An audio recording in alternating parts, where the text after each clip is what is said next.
ಬಹಳ ದಿನಗಳ ನಂತರ ಮಾಧ್ಯಮದ ಸ್ನೇಹಿತರ ಜೊತೆಯಲ್ಲಿ ರಾಜ್ಯದಲ್ಲಿ ನಡೀತಾ ಇರತಕ್ಕಂತ ಹಲವಾರು ಪ್ರತಿದಿನದ ಬೆಳವಣಿಗೆಯ ಬಗ್ಗೆ ಈ ದಿನ ತಮ್ಮೆಲ್ಲರ ಜೊತೆ ನನ್ನ ಭಾವನೆ ಹಂಚಿಕೊಳ್ಳಲಿಕ್ಕೆ ತಮ್ಮನ್ನೇನು ಆಹ್ವಾನ ನೀಡಿದ್ದೇನೆ. ಬಹುಶಃ ತಾವೆಲ್ಲ ಗಮನಿಸಿದ್ದೀರಿ, ಇತ್ತೀಚಿನ ದಿನಗಳಲ್ಲಿ ನಾನು ನಿಮ್ಮ ಮುಂದೆ ಬರ್ತಾ ಇರತಕ್ಕಂಥದ್ದನ್ನ ಸ್ವಲ್ಪ ಕಡಿಮೆನೇ ಮಾಡ್ಕೊಂಡಿದ್ದೇನೆ. ಅದು ಬಹುಶಃ ನನ್ನ ಮೇಲೆ ನಿಮ್ಗೆ ಅಸಮಾಧಾನವೂ ಇದೆಯೇನೋ ಗೊತ್ತಿಲ್ಲ ನನಗೆ, ನಮ್ಮ ಕೈಗೆ ಸೀದಾ ಓಡಾಡ್ತಾ ಇದ್ದಾರೆ ಅಂತ.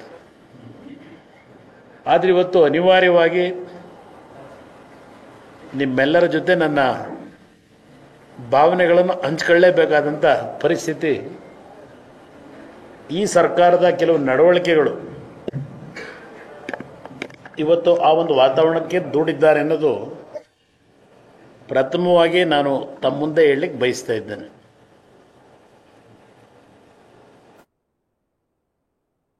ಕಳೆದ 2 ದಿನಗಳಿಂದ ಪ್ರಾರಂಭ ಆಗಿರ್ತಕ್ಕಂಥ ಒಂದು ಘಟನೆ, ಮಂಡ್ಯ ಜಿಲ್ಲೆಯ ಕೆರಗೋಡು ಗ್ರಾಮದಲ್ಲಿ ಒಂದು ಧ್ವಜಸ್ತಂಭದ ರಾಜಕಾರಣ, ಮತ್ತೊಂದು ಈ ರಾಜ್ಯದಲ್ಲಿ ದೇವರಾಜ ಅರಸು ಅವರಿಗಿಂತಲೂ ಒಂದು ಹೆಜ್ಜೆ ಮುಂದೆ ಹೋಗ್ಬಿಟ್ಟಿದ್ದಾರೆ. ಈಗ ಶೋಷಿತ ವರ್ಗಗಳ ಧ್ವನಿಯಾಗಿ ಶೋಷಿತ ವರ್ಗಗಳ ರಕ್ಷಣೆಯನ್ನು ಕೊಡ್ತಕ್ಕಂಥದ್ದಕ್ಕೆ ಪಣ ತೊಟ್ಟು ಚಿತ್ರದುರ್ಗದಲ್ಲಿ ವಿರಾವೇಶದ ಭಾಷಣ ಮಾಡಿದಂಥದ್ದನ್ನು ನಮ್ಮ ಮುಖ್ಯಮಂತ್ರಿಗಳಿಂದ ಕೇಳಿದ್ದೇನೆ, ಅದನ್ನು ಆಲಿಸಿದ್ದೇನೆ. ಪ್ರಥಮವಾಗಿ ಮಂಡ್ಯ ಜಿಲ್ಲೆಯ ಕೆರಗೋಡಿನ ಬಗ್ಗೆ ಹೇಳೋದಾದರೆ, ಬಹುಶಃ ನನಗೆ ಬರೋದಕ್ಕಿಂತ ಮುಂಚೆ ನಮ್ಮ ಮಂಡ್ಯ ಉಸ್ತುವಾರಿ ಸಚಿವರು, ನನ್ನ ಹಳೆ ಸ್ನೇಹಿತರು, ನನಗೆ ಕೆಲವು ಉಪದೇಶಗಳನ್ನು ಹೇಳಿದ್ದಾರೆ, ಕೆಲವು ಸಲಹೆ ಕೊಟ್ಟು ಉಪದೇಶಗಳು ಹೇಳಿ ಕೆಲವು ವಿಷಯಗಳನ್ನು ಇವತ್ತು ಮಂಡ್ಯ ಮಾಧ್ಯಮದ ಸ್ನೇಹಿತರ ಮುಂದೆ ನನ್ನ ಮೇಲೇನೊಂದು ದೋಷ ಹೊರಿಸಿದ್ದಾರೆ. ಮಂಡ್ಯ ಜಿಲ್ಲೆಯನ್ನು ಹಾಳು ಮಾಡಲಿಕ್ಕೆ ನಾನು ನಿನ್ನೆ ದಿನ ಬಂದಿದ್ದೇನೆ ಅಂತೇಳಿ ಹೇಳಿದ್ದಾರೆ. ಅವರ ಮುಖಭಾವಗಳನ್ನು ನಾನು ನೋಡಿದೆ. ನಿಮ್ಮ ಮುಂದೆ ನನ್ನ ಇವತ್ತಿನ ಮಂಡ್ಯ ಜಿಲ್ಲೆಯ ಪತ್ರಿಕೋದ್ಯಮದಲ್ಲಿ ಸ್ನೇಹಿತರ ಮುಂದೆ ಮಾತನಾಡಬೇಕಾದ್ರೆ ಅವ್ರ ಮುಖಭಾವವನ್ನು ನೋಡಿದೆ. ಆ ಮುಖಭಾವದಲ್ಲಿ ಯಾವುದೋ ಒಂದು ಹಿಂದಿನ ಮಾತಿದೆಯಲ್ಲ ಹಿರೇಕರದು, ಅತಿ ವಿನಯಂ ದೂರ್ತ ಲಕ್ಷಣಂ ಅಂತ, ಅದು ಎದ್ದು ಕಾಣ್ತಾ ಇತ್ತು ನಮ್ಮ ಹಳೆ ಸ್ನೇಹಿತರಲ್ಲಿ. ಮಂಡ್ಯ ಜಿಲ್ಲೆಯ ವಾತಾವರಣವನ್ನು, ಅಲ್ಲಿಯ ಸಿದ್ಧಾಂತವನ್ನು ಸಂಪೂರ್ಣವಾಗಿ ನಾಶ ಮಾಡ್ತಕ್ಕಂಥ ಕೆಲಸಕ್ಕೆ ನಾನು ಕೈ ಹಾಕಿದ್ದೇನೆ ಅಂತ ಹೇಳಿ ಆಪಾದನೆಯನ್ನು ಮಾಡಿದ್ದಾರೆ. ಪಾಪ ನನ್ನ ಜೊತೆನಲ್ಲೂ ಹಲವಾರು ವರ್ಷಗಳ ಜೊತೆಲೇ ಇದ್ದಂಥವರು. ಕುವೆಂಪು ಅವರ ಹೆಸರು ತೆಗೆದಿದ್ದಾರೆ, ಜಯಪ್ರಕಾಶ್ ನಾರಾಯಣ ಅವರ ಹೆಸರು ತೆಗೆದಿದ್ದಾರೆ, ಮದ್ದೂರಿನ ಶಿವಪುರದ ಸ್ವಾತಂತ್ರ್ಯ ಸೌಧದ ಜಾಗ ಕೊಟ್ಟಂತ ತಿರುಮಲೇಗೌಡರು ಯಾರೋ ಅವರ ಹೆಸರನ್ನೂ ಪಾಪ ಇವತ್ತು ಸ್ಮರಿಸ್ಕೊಂಡಿದ್ದಾರೆ. ಇದೆಲ್ಲ ಸೂಕ್ಷ್ಮ ಗಮನಿಸಿದ್ದೇನೆ. ಮಂಡ್ಯ ಜಿಲ್ಲೆಯಲ್ಲಿ ನಿನ್ನೆ 2 ದಿನಗಳು ನಡೆದಿರ್ತಕ್ಕಂಥ ಘಟನೆಗೂ ನನಗೂ ಏನು ಸಂಬಂಧ ಇದೆ? ಫಸ್ಟು ನಾನು ಪ್ರಾಥಮಿಕವಾಗಿ ಮುಖ್ಯಮಂತ್ರಿಗಳನ್ನು ಕೇಳಲಿಕ್ಕೆ ಬಯಸ್ತೇನೆ, ಆ ಜಿಲ್ಲಾ ಉಸ್ತುವಾರಿ ಸಚಿವರನ್ನು ಕೇಳಲಿಕ್ಕೆ ಬಯಸ್ತಾ ಇದ್ದೇನೆ, ನನಗೂ ನಿನ್ನೆಯ ಘಟನೆಗೂ ಸಂಬಂಧ ಏನು ಅಂತ ಹೇಳಿ. ಸರ್ಕಾರದಲ್ಲಿ ನೀವುಗಳು ನಿಮ್ಮ ಆಡಳಿತದ ವೈಫಲ್ಯ, ನಿಮ್ಮ ಪಕ್ಷದ ನಡವಳಿಕೆ ಇವತ್ತು ಇದಕ್ಕೆ ಮೂಲ ಕಾರಣ ಇರತಕ್ಕಂಥದ್ದನ್ನ ನನಗೇನು ದೋಷ ಕೊಡ್ಲಿಕ್ಕೆ ಹೊರಟಿದ್ದೀರಿ? ನನ್ನಿಂದ ಆಗಿರ್ತಕ್ಕಂಥ ಪ್ರಮಾದ ಏನು? ನಾನು ನಿನ್ನೆ ಈ ಒಂದು ಪ್ರತಿಭಟನೆ ನಂಬಿಕೊಂಡಿದ್ರು.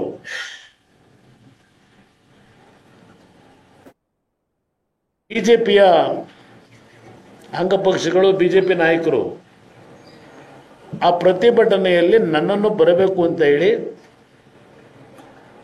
ನಮ್ಮ ಅಭಿಮಾನಿಗಳು ಬರಬೇಕು ಅಂತಕ್ಕಂಥ ಆಹ್ವಾನ ನನಗೆ ನೀಡಿದ್ರು. ಬಹುಶಃ ತಾವೆಲ್ಲ ಗಮನಿಸಿದ್ದೀರಿ, ನಮ್ಮ ವಿರೋಧ ಪಕ್ಷದ ನಾಯಕರು ಅಶೋಕ್ ಅವರು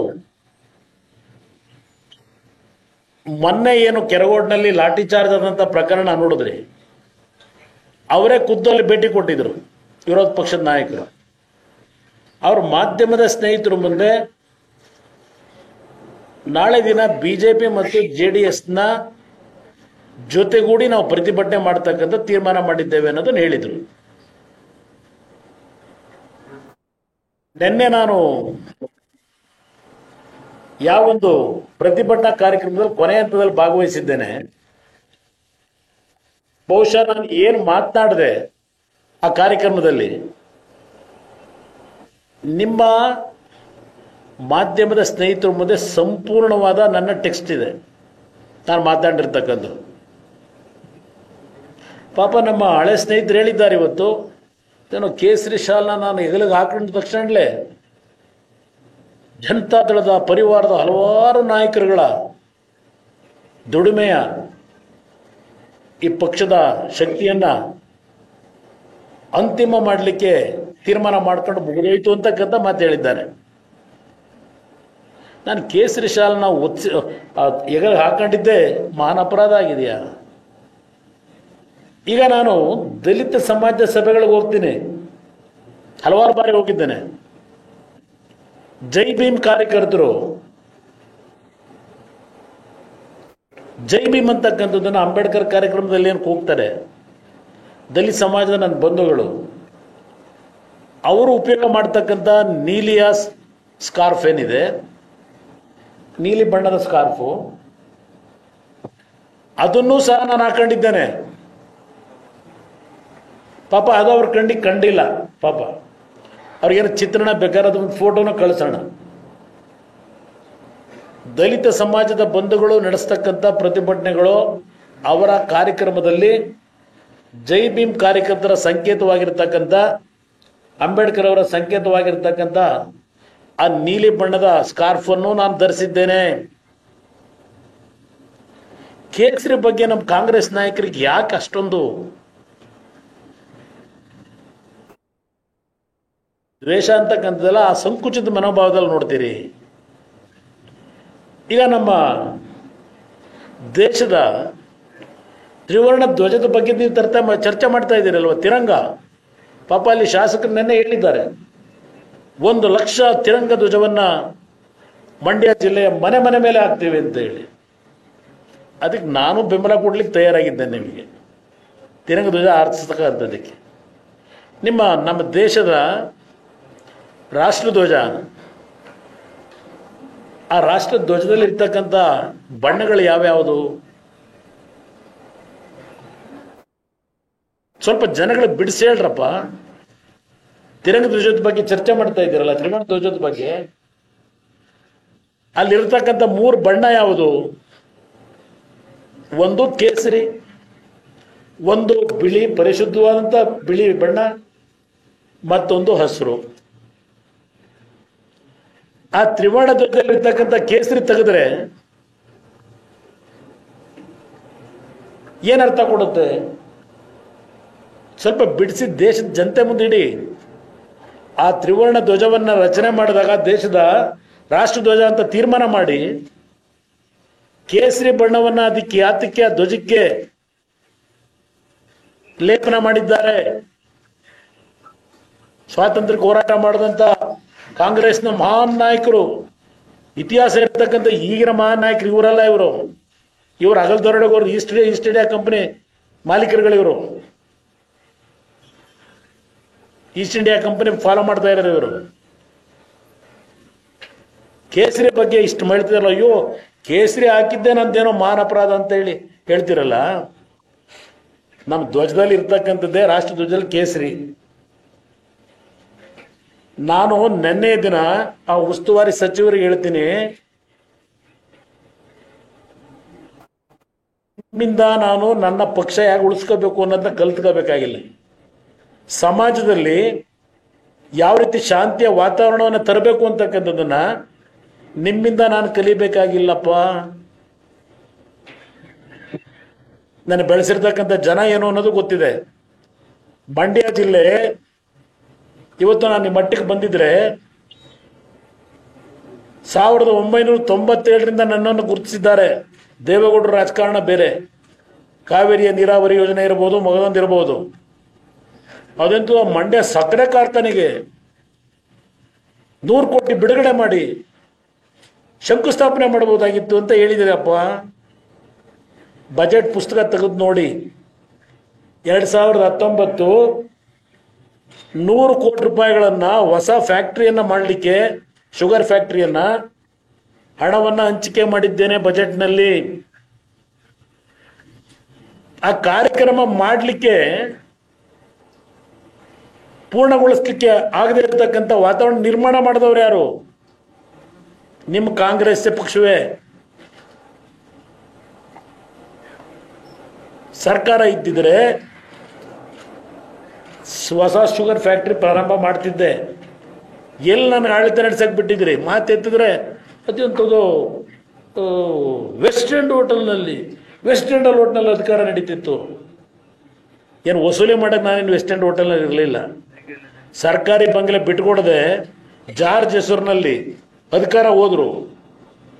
ಮನೆ ಅಲಾಟ್ ಮಾಡಿಸ್ಕೊಂಡು ಕಾವೇರಿ ಮನೆನ ಇಟ್ಕೊಂಡಿದ್ದಾರೆ ಯಾರಪ್ಪ? ಇದೆಲ್ಲ ಒಂದು ಭಾಗ ಇರಲಿ, ನಾನು ಅದು ಹೇಳಿಯಲ್ಲ.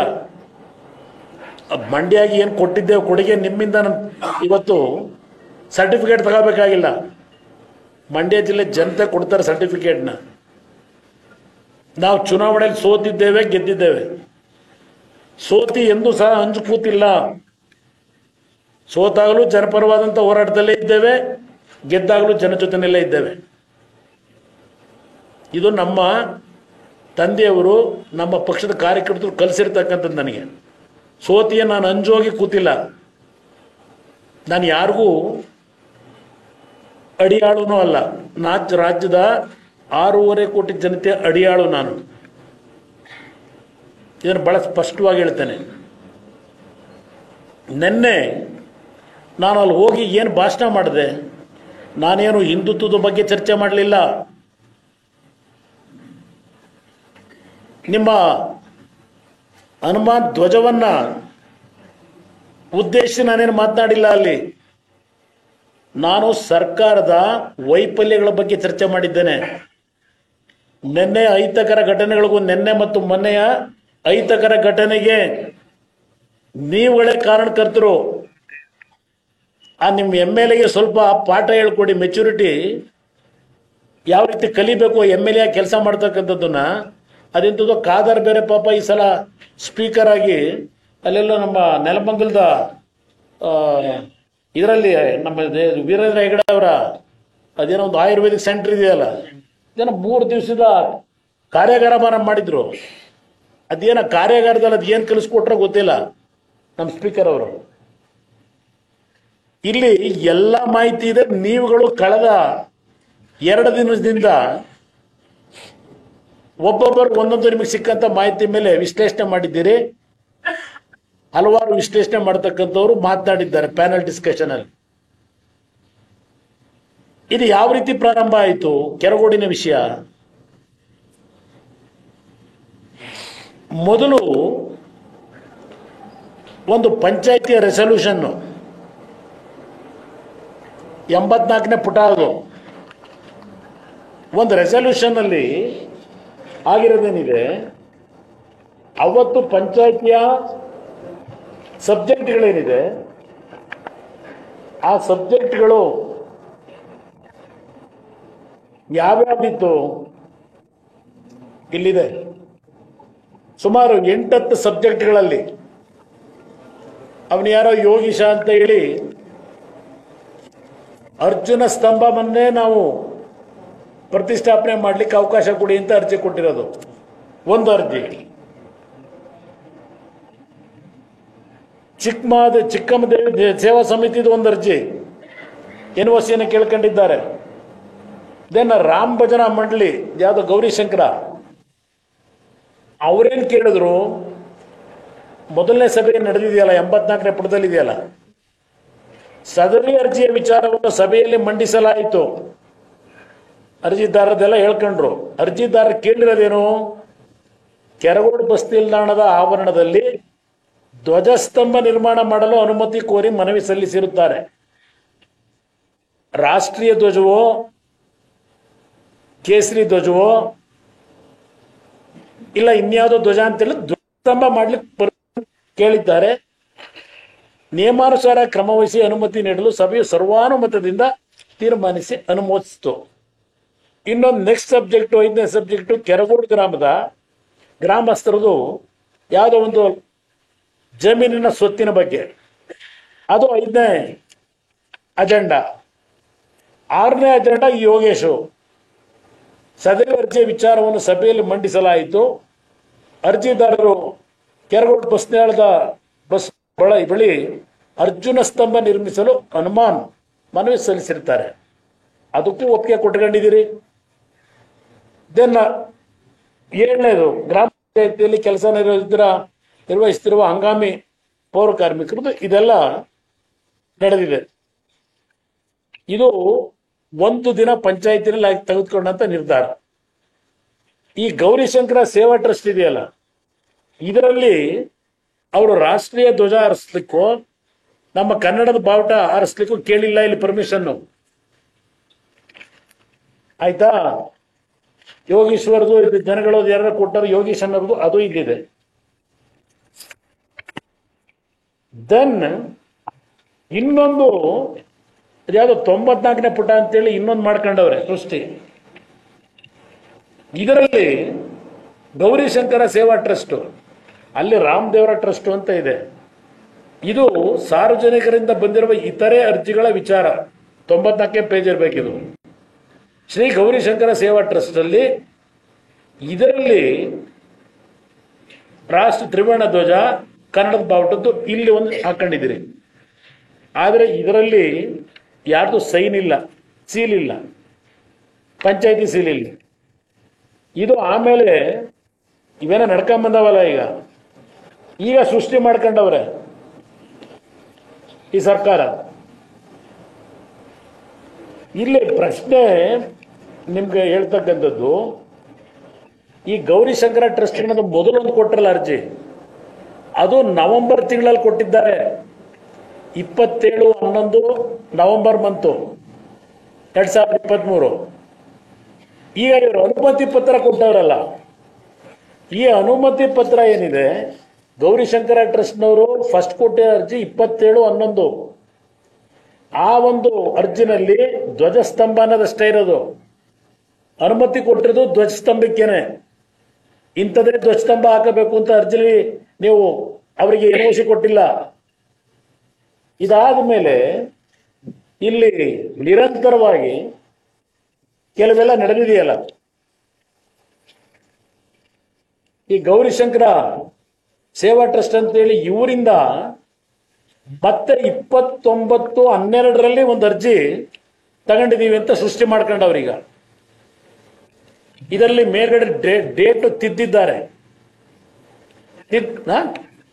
ಅದ್ ಯಾರು ಅವರು ಸರ್ಕಾರ ತೀರ್ಮಾನ ತಗೊಳ್ಳಿ. ಮಹಾನುಭಾವರು ನಾನೇನೋ ಗಲಭೆ ಮಾಡಕ್ ಹೋಗಿದ್ದೆ, ಮಂಡ್ಯದಲ್ಲಿ ಬೆಂಕಿ ಹಚ್ಚಕ್ ಹೋಗಿದ್ದೆ ಅಂತ ಹೇಳೋರಲ್ಲ. ಇದು ತಿದ್ಕೊಂಡವ್ರು ಇಲ್ಲಿ ಗೌರಿಶಂಕರ ಟ್ರಸ್ಟ್ ಅರ್ಜಿ. ಇದು ಡಿಸೆಂಬರ್ ಅಲ್ಲಿ ಕೊಟ್ಟಿರೋದು. ನವೆಂಬರ್ ಅಲ್ಲಿ ಕೊಟ್ಟಿದ್ದೇನಿದೆ ಅರ್ಜಿ ಕೊಟ್ಟಿದ್ರಲ್ಲಿ ಅವರು ಓನ್ಲಿ ಧ್ವಜಸ್ತಂಭ ಅಂತ ಹೇಳಿದ್ದಾರೆ. ಇದು ಹೊಸ ಇನ್ನೊಂದು ಸೃಷ್ಟಿ ಮಾಡ್ಕೊಂಡ್ರು. ಇದರಲ್ಲಿ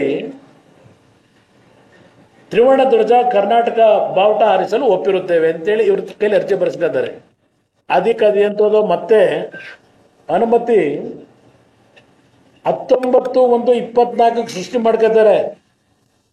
29 ಡಿಸೆಂಬರ್ ಇವ್ರು ಏನು ಅರ್ಜಿ ಕೊಟ್ಟರು, ಇದಕ್ಕೆ 19ನೇ ತಾರೀಕು ಸೃಷ್ಟಿ ಮಾಡ್ಕೊತಾರೆ ಜನವರಿ ತಿಂಗಳು 24ಕ್ಕೆ. ಇಲ್ಲಿ ಅನುಮತಿ ಪತ್ರ ಅಂತ ಹೇಳಿ, ಇಲ್ಲಿ 19ಕ್ಕೆ ಒಂದು ಅನುಮತಿ ಪತ್ರ ಕೊಟ್ರಲ್ಲ, ಇದರಲ್ಲಿ 5 ಕಂಡೀಷನ್ ಹಾಕೊಂಡವ್ರೆ. ಆಯ್ತಾ, ಅದೆಂತದ ಒಂದು ಸ್ಟಾಂಪ್ ಪೇಪರ್ ಅಲ್ಲಿ ಇವ್ರ ಕೈ ಮುಚ್ಚಳಿಕೆ ಅಂತ ಬರ್ಸ್ಕೊಂಡಿದೀವಿ ಅಂತ ಹೇಳಿ ಆ 27/11 ಅರ್ಜಿ ಹಾಕಿದರೆ ಬೇರೆ, ಇದರಲ್ಲಿ ಹೆಸರುಗಳು ಯಾವುದೋ ಬೇರೆ ಇವೆ ಸೈನ್ ಹಾಕಿರೋದು. ಇನ್ನ ಅದೆಂತದೋ ಈಗ ಒಂದೇ ಧರ್ಮದ ಪ್ರಚಾರಕ್ಕಾಗಿ ಬೇರೆ ಧರ್ಮಗಳಿಗೆ ಧಕ್ಕೆಯಾಗದಂತೆ ಸಾರ್ವಜನಿಕ ಸ್ಥಳಗಳಲ್ಲಿ ಪ್ರಚೋದನೆ ಮಾಡದಂತೆ ಕೋರಿ ಅರ್ಜಿ ಅಂತ ಯಾರ ಕೈಲೋ ಹಾಕ್ಸಿದ್ರು. ಇದೊಂದು. ಅಲ್ಲಿಂದ ಇಲ್ಲಿ ಮತ್ತೆ 2ನೇ ತಾರೀಕು ಒಂದು ಕೆಂಪೇಗೌಡರು ಪ್ರತಿಮೆ ಹಾಕತ್ತೀವಿ, ಅದಕ್ಕೊಂದು ಪರ್ಮಿಷನ್ ಕೊಡಬೇಕು ಅಂತೇಳಿ ಮತ್ತೆ ಜನವರಿ ತಿಂಗಳಲ್ಲಿ ಒಬ್ಬರು ಅರ್ಜಿ ಹಾಕ್ಸ್ಕೊಂಡ್ರು. ಆಮೇಲೆ ಕುವೆಂಪು ಪುತ್ಥಳಿಕೆ ಮಾಡಬೇಕು ಅಂತೇಳಿ ಮತ್ತೆ ಈ 23/1 ಎಲ್ಲ ಫಂಕ್ಷನ್ ಮುಗಿದಾಗೋಲ್ಲ, 20ನೇ ತಾರೀಕು ಧ್ವಜಸ್ತಂಭ ಎಲ್ಲ ಪ್ರಾರಂಭೋತ್ಸವ ಆಗೋಯ್ತಲ್ಲ 20ನೇ ತಾರೀಕು. ಅದಾದ್ಮೇಲೆ ಪುತ್ಥಳಿಕೆ ಮಾಡಬೇಕು ಅಂತ 23ಕ್ಕೆ ಒಂದು ಅರ್ಜಿ ಬರೆಸ್ತಾರೆ. ಆಮೇಲೆ ಗೌರಿಶಂಕರ ಟ್ರಸ್ಟು ಸಾರ್ವಜನಿಕರು ಇದೆಲ್ಲ ಹಾಕೊಂಡು ಇದೇ ಯಾವುದೋ ಒಂದು ಇನ್ನೊಂದು ಮುಚ್ಚಳಿಕೆ ಅಂತ ಬರ್ಕೊಂಡವ್ರೆ. ಇದು ರೆಕಾರ್ಡ್ಗಳನ್ನ ಸೃಷ್ಟಿಯಾಗಿ ಮಾಡ್ಕೊಂಡಿದ್ದೀರಿ. ನಿಮಗೆ ಇನ್ನೂ ಬುದ್ಧಿ ಬರಲಿಲ್ಲ ಕಾಂಗ್ರೆಸ್ ನಾಯಕರಿಗೆ. CSR ಫಂಡ್ ಲೆಟರ್ ಇದೆ, CSR ಫಂಡ್ ಒಂದು ನಡೀತಲ್ಲ ಘಟನೆ, ಇದರಲ್ಲಿ ಎಕ್ಸ್ಪರ್ಟ್ಗಳಿದ್ದೀರಿ ರೆಕಾರ್ಡ್ ಸೃಷ್ಟಿ ಮಾಡೋಕ್ಕೆ. ಅಲ್ಲಿ 29ಕ್ಕೆ ಒಂದು ಪರ್ಮಿಷನ್ ಕೊಟ್ರಲ್ಲ, ಇನ್ಯಾವನ ನಿಮ್ಮ PDO ಡಿಸೆಂಬರ್ 29ಕ್ಕೆ 5/1ಕ್ಕೆ ಇನ್ನೊಂದು ಅನುಮತಿ ಪತ್ರ ಕೊಟ್ಟರು. ಅವೇನು ಎಷ್ಟು ಪತ್ರಿಕೆಯನ್ನು ಲೆಕ್ಕಿಲ್ಲ. 5/1ಕ್ಕೆ ಇದರಲ್ಲಿ 4 ಷರತ್ತು ಹಾಕ್ತಾರೆ. ಇದರಲ್ಲಿ ಇನ್ನೊಂದು 19/1 ಕೊಟ್ಟವರಲ್ಲ, ಅದಕ್ಕೆ ಇನ್ನೊಂದು ಹಾಕೊಡ್ತಾರೆ 19/1. ಇದು ಯಾವ್ಯಾವ ರೀತಿ ನಡ್ಕೊಂಡ್ರು. ನಾನು ನಿನ್ನೆ ಭಾಷಣದಲ್ಲಿ ಏನು ಮಾತಾಡಿದ್ದೇನೆ, ಆ ಸಭೆಯಲ್ಲಿ ನಾನು ಬೆಂಕಿ ಹಚ್ಚಿ ಫ್ಲೆಕ್ಸರ್ ಇರಿ ಅಂತ ಎಲ್ಲೂ ಹೇಳಲಿಲ್ಲ. ನಾನು ನೇರವಾಗಿ ಮುಖ್ಯಮಂತ್ರಿಗಳಿಗೆ ಹೇಳಿದೆ, ನಿಮ್ಮ ಅಧಿಕಾರಿಗಳ ವೈಫಲ್ಯ ಏನಿದೆ ಅದರ ಮೇಲೆ ಕ್ರಮ ತಗೊಳ್ಳಿ ಅಂತ ಹೇಳಿ ಬಂದಿದ್ದೇನೆ ಅಷ್ಟೇ. ಮೊನ್ನೆ ದಿನ ಈ ಘಟನೆ ನಡೀತಲ್ಲ, ಬೆಳಗಿನ ಜಾವದಲ್ಲಿ ಹೋಗೋದು ಉಂಟೇನ್ರಿ ಯಾರಾದರೂ? 3 ಗಂಟೆ ರಾತ್ರಿಲಿ ಆ ಸ್ಥಳಕ್ಕೆ ಈಗಾಗಲೇ ನೀವು ವಿಶ್ಲೇಷಣೆ ಮಾಡಿದಿರಿ. 20ನೇ ತಾರೀಕು ಇಲ್ಲಿ ಧ್ವಜಸ್ತಂಭದಲ್ಲಿ ಹನುಮಾನ್ ಧ್ವಜವನ್ನ ಸ್ಥಾಪನೆ ಮಾಡಿದ ಮೇಲೆ ಮುಂದಿನ 5 ದಿನ ಅಧಿಕಾರಿಗಳು ಏನ್ ಮಾಡ್ತಾ ಇದ್ರು, ಪಂಚಾಯತಿಯವರು ಏನ್ ಮಾಡ್ತಾ ಇದ್ರು, ನೀವುಗಳ ಕ್ವಶನ್ ಮಾಡಿದಿರಿ ಮಾಧ್ಯಮ ಸ್ನೇಹಿತರು. 26ಕ್ಕೆ ಹನುಮಾನ್ ಧ್ವಜವನ್ನು ತೆಗೆದು ರಾಷ್ಟ್ರ ಧ್ವಜವನ್ನ ಆರಿಸಿರ್ತಕ್ಕಂಥದ್ದು ಇದೇ ಗ್ರಾಮಸ್ಥರು. 26ನೇ ತಾರೀಕು ಗಣರಾಜ್ಯೋತ್ಸವದ ದಿನ ತ್ರಿವರ್ಣ ಧ್ವಜವನ್ನು ಆರಿಸಿರ್ತಕ್ಕಂಥದ್ದು ಅಧಿಕಾರಿಗಳಲ್ಲ, ಕೆರಗೋಡಿನ ಗ್ರಾಮಸ್ಥರು ಅಲ್ಲಿ ತ್ರಿವರ್ಣ ಧ್ವಜವನ್ನು ಆರಿಸಿದ್ದಾರೆ. ಸಂಜೆ ಅದನ್ನು ಇಳಿಸಿದ್ದಾರೆ. ಗಣರಾಜ್ಯೋತ್ಸವ ದಿನ ಅದನ್ನು ಆರಿಸಿರೋರು ಇವರೇ. ಆ ಊರಿನ ಜನ 7-8 ಲಕ್ಷ ರೂಪಾಯಿ ಹಣ ಸಂಗ್ರಹ ಮಾಡಿ ಅಲ್ಲಿ ಹಿಂದೆ ಒಂದು 35 ವರ್ಷದಿಂದ ಇದೇ ಸಿದ್ದರಾಮಯ್ಯನವರು ಹೋಗಿದ್ರಲ್ಲಿ ಈ ಧ್ವಜಸ್ತಂಭ ಓಪನ್ ಮಾಡಲಿಕ್ಕೆ 35 ವರ್ಷದಿಂದ ಇವರೇ ಉದ್ಘಾಟನೆ ಮಾಡಿ ಬಂದವರು ಸಿದ್ದರಾಮಯ್ಯನವರು. ಅದು ಹಳೇದಾಗಿದೆ, ಹೊಸದಾಗಿ ಕಟ್ಟಬೇಕು ಅಂತೇಳಿ 108 ಅಡಿ ಕಟ್ಕೊಂಡ್ರು ಊರಿನವರು. ಅಲ್ಲಿ ಡ್ರಾಮಾ ಯಾತಕ್ಕೆ ಶುರುವಾಯಿತು? ನಿಮ್ಮ MLAನ ಇನ್ವಿಟೇಷನ್ ಅಲ್ಲಿ ಹಾಕ್ಸ್ಲಿಲ್ಲ. ಉದ್ಘಾಟನೆಗೆ ನಿಮ್ಮ MLAನ ಕರೀಲಿಲ್ಲ ಅಂತ ಹೇಳಿ ಆಗ ನೀವು ಶುರು ಮಾಡಿದ್ರಿ ಇವೆಲ್ಲ ದಾಖಲೆಗಳನ್ನ ಯಾವ್ಯಾವ ಕೈಲೂ ಅರ್ಜಿ ಕೊಡ್ಸಕ್ಕೆ. ಸರ್ಕಾರಕ್ಕೆ ಆದೇಶ ಮಾಡ್ಕೊಂಡ್ರಿ. ಜಿಲ್ಲಾ ಉಸ್ತುವಾರಿ ಸಚಿವರೇ, ಏನೊಬ್ಬ ಏನು ವಿನಯ ಇವತ್ತು ನೋಡ್ತಾ ಇದ್ದೆ. ನಿಮ್ಮ ವಿನಯಕ್ಕೆ ನಮಸ್ಕಾರ ಸ್ವಾಮಿ. ನಿಮಗೆ ಎಂಥ ವಿನಯ, ನಿಮ್ಮಿಂದ ಕಲಿಬೇಕಾಗಿದೆ ನಾನು. ಕುಮಾರಸ್ವಾಮಿ ಅವರು 8 ಜನ ಲೋಕಸಭೆಗೆ ಆಯ್ಕೆ ಮಾಡಿದ್ರು ಮಂಡ್ಯ ಜಿಲ್ಲೆ ಜನ. ಆ ಕುಟುಂಬಕ್ಕೆ ಶಕ್ತಿ ತುಂಬಿದ್ರು. ಹಾಸನ ಜನ ಶಕ್ತಿ ಕೊಡ್ತಾ ಇದ್ದಾಗಲೂ 3 ಜನ ವಿಧಾನ ಪರಿಷತ್ತಿನ ಸದಸ್ಯರನ್ನ ಆಯ್ಕೆ ಮಾಡಿದ್ರು. ಮುಖ್ಯಮಂತ್ರಿ ಆಗಲಿಕ್ಕೆ ಮಂಡ್ಯ ಜಿಲ್ಲೆಯ ಜನ ಕಾರಣಕರ್ತರು. ಏನು ಕೊಟ್ಟಿದ್ದೀಯಾ? 200 ಜನ ನನ್ನ ರೈತ ಬಂಧುಗಳು ಮಂಡ್ಯ ಜಿಲ್ಲೆಯಲ್ಲಿ ಆತ್ಮಹತ್ಯೆ ಮಾಡ್ಕೊಂಡಾಗ ಉಸ್ತುವಾರಿ ಸಚಿವರೇ, ನಿಮ್ಮ ವಿಧಾನಸಭಾ ಕ್ಷೇತ್ರವನ್ನು ಒಳಗೊಂಡಂತೆ ನಿಮ್ಮ ಪಾಕೆಟ್ಟಿಂದ ದುಡ್ಡು ತೆಗಿಲಿಲ್ಲ ನೀವು ರೈತರಿಗೆ. ಆ 200 ಜನ ರೈತ ಕುಟುಂಬಗಳನ್ನ ಭೇಟಿ ಮಾಡಿ ಆ 200 ಕುಟುಂಬಕ್ಕೂ ಪರಿಹಾರ ಕೊಟ್ಟಂತವನಿದ್ರೆ ಈ ಕುಮಾರಸ್ವಾಮಿ ಬಂದು ಕೊಟ್ಟಿದ್ದಾನೆ. ಸ್ವಂತ ದುಡಿಮೆ ಹಣ, ಯಾವುದು ಟ್ರಾನ್ಸ್ಫರ್ ದುಡ್ಡು ಹೊಡೆದಿದ್ದಲ್ಲ, ಕೊಟ್ಟು ಬಂದಿದ್ದೇನೆ ಆ ಜನಕ್ಕೆ, ಬರೀ ರೈತರಿಗೆ. ಏನ್ ಕಾರ್ಯಕ್ರಮ ಕೊಟ್ಟೆ? 2ನೇ ಬಾರಿ ಮುಖ್ಯಮಂತ್ರಿ ಆಗಿ ತೆಗೀರಿ ನಿಮ್ ಕಡ್ತಾನ. ಬಜೆಟ್ ಅಲ್ಲಿ ಏನೇನು ಇಟ್ಟಿದ್ದೆ? ಕಾವೇರಿ ಮುಂದೆ ಏನೇನು ತೀರ್ಮಾನ ಕೊಟ್ಟಿದ್ದೆ? ಇಲ್ವಾ ಕಡ್ತಾ ನಿಮ್ ಸರ್ಕಾರದಲ್ಲಿ? ನಿಮ್ಮಿಂದ ಹೇಳಿಸ್ಕೋಬೇಕು ಮಂಡ್ಯ ಜಿಲ್ಲೆ ಜನದ ಅಭಿವೃದ್ಧಿ ಬಗ್ಗೆ. ನಮ್ಮ ಕುಟುಂಬದಲ್ಲಿ ದೇವೇಗೌಡರ ಆದಿಯಾಗಿ ದೇವೇಗೌಡರು ಇವತ್ತು ಕೊಟ್ಟಂತ ಕೊಡುಗೆ ಚರ್ಚೆ ಮಾಡ್ಲಿಕ್ಕೆ ನನ್ನ ಪಕ್ಷದ ಬಗ್ಗೆ ನಿಮ್ಗೆ ಯಾವ ನೈತಿಕತೆ ಇದೆ? ಎಲ್ಲಿಂದ ಬೆಳೆದ್ರಿ ನೀವೆಲ್ಲ? ಆ ದೇವರು ಅನ್ನೋನಿದ್ರೆ ದೇವ್ರು ನೋಡ್ಕೊತಾನೆ. ಚುನಾವಣೆಯಲ್ಲಿ ಸೋಲು ಗೆಲುವು ಪ್ರಸ್ತುತ ಅಲ್ಲ ನನಗಿಲ್ಲಿ. ಇವತ್ತು ನನಗೆ ಬುದ್ಧಿ ಹೇಳ್ತೀರಾ? ನಾನು ಜಿಲ್ಲೆ ಮಾಡ್ಲಿಕ್ಕೆ ಬಂದಿದ್ದೇನ? ಆ ಸಂಸ್ಕೃತಿ ಜಯಪ್ರಕಾಶ್ ನಾರಾಯಣ್ ಹೆಸರು ಹೇಳಿದಿರಲ್ಲ ಅವ್ರ ಹೋರಾಟದ ಬಗ್ಗೆ. ಜಯಪ್ರಕಾಶ್ ನಾರಾಯಣ್ ಅವರು ಹೋರಾಟ ಯಾರ ವಿರುದ್ಧ ಮಾಡಿದ್ರು? ಯಾರ ವಿರುದ್ಧ ಇವತ್ತು ದೇಶದಲ್ಲಿ ಯುವಕರನ್ನ ಸಂಘಟನೆ ಮಾಡಿದ್ರು? ಇದೇ ಕಾಂಗ್ರೆಸ್ನ ಎಮರ್ಜೆನ್ಸಿ, ಕಾಂಗ್ರೆಸ್ನ ಸಂವಿಧಾನ ಬಾಹಿರ ಆಡಳಿತಕ್ಕೋಸ್ಕರವಾಗಿ ಜಯಪ್ರಕಾಶ್ ನಾರಾಯಣ್ ಅವರು ಹೋರಾಟ ಮಾಡಿರೋದು. ಸ್ವಾಮಿ, ಜಯಪ್ರಕಾಶ್ ನಾರಾಯಣ್ ಅವರು ದೇವೇಗೌಡರು ಸಂವಿಧಾನ ಬಾಹಿರವಾಗಿ ಕೆಲಸ ಮಾಡಿದ್ದಾರೆ, ಜನತಾದಳದವರು ಸಂವಿಧಾನ ಬಾಹಿರವಾಗಿ ಕೆಲಸ ಮಾಡಿದ್ದಾರೆ ಅಂತ ನಮ್ಮೇಲಲ್ಲಪ್ಪ ಪ್ರತಿಭಟನೆ ಮಾಡಿದ್ದು, ಜನ ಕಟ್ಟಿದ್ದು. ಇದೇ ಕಾಂಗ್ರೆಸ್ನ ವಿರುದ್ಧ ಜಯಪ್ರಕಾಶ್ ನಾರಾಯಣ್ ಕಟ್ಟಿರೋದು. ಇದನ್ನ ಸ್ವಲ್ಪ ಅರ್ಥ ಮಾಡ್ಕೊಳ್ಳಿ. ಮಂಡ್ಯ ಜಿಲ್ಲೆ ಹಾಳು ಮಾಡಕ್ ಬಂದಿದ್ದೀನಿ ಅಂತ ಹೇಳ್ತಾರಲ್ಲ ಮುಖ್ಯಮಂತ್ರಿಗಳು, ಹೇಳ್ತಾರೆ ರಾಜಕೀಯವಾಗಿ ಬೆನಿಫಿಟ್ ಪಡೆಯಲಿಕ್ಕೆ ಕುಮಾರಸ್ವಾಮಿ ಎತ್ಕಟ್ಟಿಗೆ ಹೋಗಿದ್ದಾರೆ ಅಂತ ನಮ್ಮ ಮುಖ್ಯಮಂತ್ರಿಗಳು ಹೇಳ್ತಾ ಇದ್ದಾರಲ್ಲ. ಮುಖ್ಯಮಂತ್ರಿಗಳೇ, ಯಾತಿಕೆ ಆಗಿದ್ರೆ ನಿನ್ನೆ ಸಾಯಂಕಾಲ ಆ PDOನ ಸಸ್ಪೆಂಡ್ ಮಾಡಿದ್ರಿ. ಸಾಯಂಕಾಲ 6 ಗಂಟೆಗೆ ನಿಮ್ಮ ಶಾಸಕ ಹೇಳ್ತಾನೆ ಮಾಧ್ಯಮದ ಸ್ನೇಹಿತರ ಮುಂದೆ, ಮಾಧ್ಯಮದ ಸ್ನೇಹಿತರು ನೀವು ಅರ್ಥ ಮಾಡ್ಕೊಳ್ಳಿ, 6 ಗಂಟೆಗೆ ಹೇಳಿಕೆ ಕೊಡ್ತಾನೆ ಆ ಶಾಸಕ, PDOನ ಸಸ್ಪೆಂಡ್ ಮಾಡಕ್ ಹೇಳಿದ್ದೀನಿ ಅಂತ. ಸಾಯಂಕಾಲ 6 ಗಂಟೆಗೆ. ಎಷ್ಟು ಗಂಟೆಗೆ ಆಮೇಲೆ ಆದೇಶ ಹೊರಡಿಸ್ತೀರಿ? ಅವನು ಯಾವನು PDOನ ಈಗ ನೆನ್ನೆ ಸಸ್ಪೆಂಡ್ ಮಾಡಿದಿರಲ್ಲ, ನೆನ್ನೆ ಶಾಸಕ ಸಸ್ಪೆಂಡ್ ಮಾಡ್ಲಿಕ್ಕೆ ಹೇಳಿದ್ದೇನೆ ಅಂತಕ್ಕಂಥ ಹೇಳಿಕೆ ಕೊಟ್ಟ ಮೇಲೆ ಆದೇಶ ಹೊರಡಿಸ್ತೀರಿ. ಇಲ್ಲಿದೆ ಕಂಡೀಷನ್ಗಳು, ಯಾಕೆ ಆದೇಶ ಹೊರಡಿಸಿದಿರಿ ಅಂತ. ಏನು ಮಾಡ್ತಾ ಇದ್ರಿ? ನಿಮ್ಮ ಜಿಲ್ಲಾಧಿಕಾರಿ CEO ತಹಶೀಲ್ದಾರ್ ಹೋಗಿದ್ರಲ್ಲ, AC ಹೋಗಿದ್ರಲ್ಲ, 22ನೇ ತಾರೀಕು 23ನೇ ತಾರೀಕು ಕಳಿಸಿದ್ರಲ್ಲ, 20ಕ್ಕೆ ಆರಿಸಿದ್ದಾರಲ್ಲಿ ಬಾವುಟನ್ನ. 5 ದಿನ ಏನ್ ಮಾಡ್ತಾ ಇದ್ರಿ? 26ಕ್ಕೆ ಗಣರಾಜ್ಯೋತ್ಸವ ಬಾವುಟ ಆರಿಸಿದ್ದಾರೆ. 27ನೇ ತಾರೀಕು ನಿಮಗೆ ಬಂದ್ಬಿಡ್ತಾ ಮಧ್ಯರಾತ್ರಿ ಹೋಗಕ್ಕೆ? ಯಾರು ಕಳಿಸಿದ್ರು 27ನೇ ತಾರೀಕು? ಇವತ್ತು ಈ ರಾಜ್ಯದಲ್ಲಿ ಕಾಂಗ್ರೆಸ್ ಅಧಿಕಾರಕ್ಕೆ ಬಂದ ನಂತರ ವಿರೋಧ ಪಕ್ಷಗಳ ಕಾರ್ಯಕರ್ತರುಗಳ ಮೇಲೆ ಸುಳ್ಳು ದಾಖಲೆಗಳು, PCR ಆಕ್ಟ್ ಯೂಸ್ ಮಾಡಿ ಪೊಲೀಸ್ ಅಧಿಕಾರಿಗಳನ್ನ ಗುಲಾಮರ ತರ ಕಾಣ್ತಾ ಇದ್ದೀರಿ.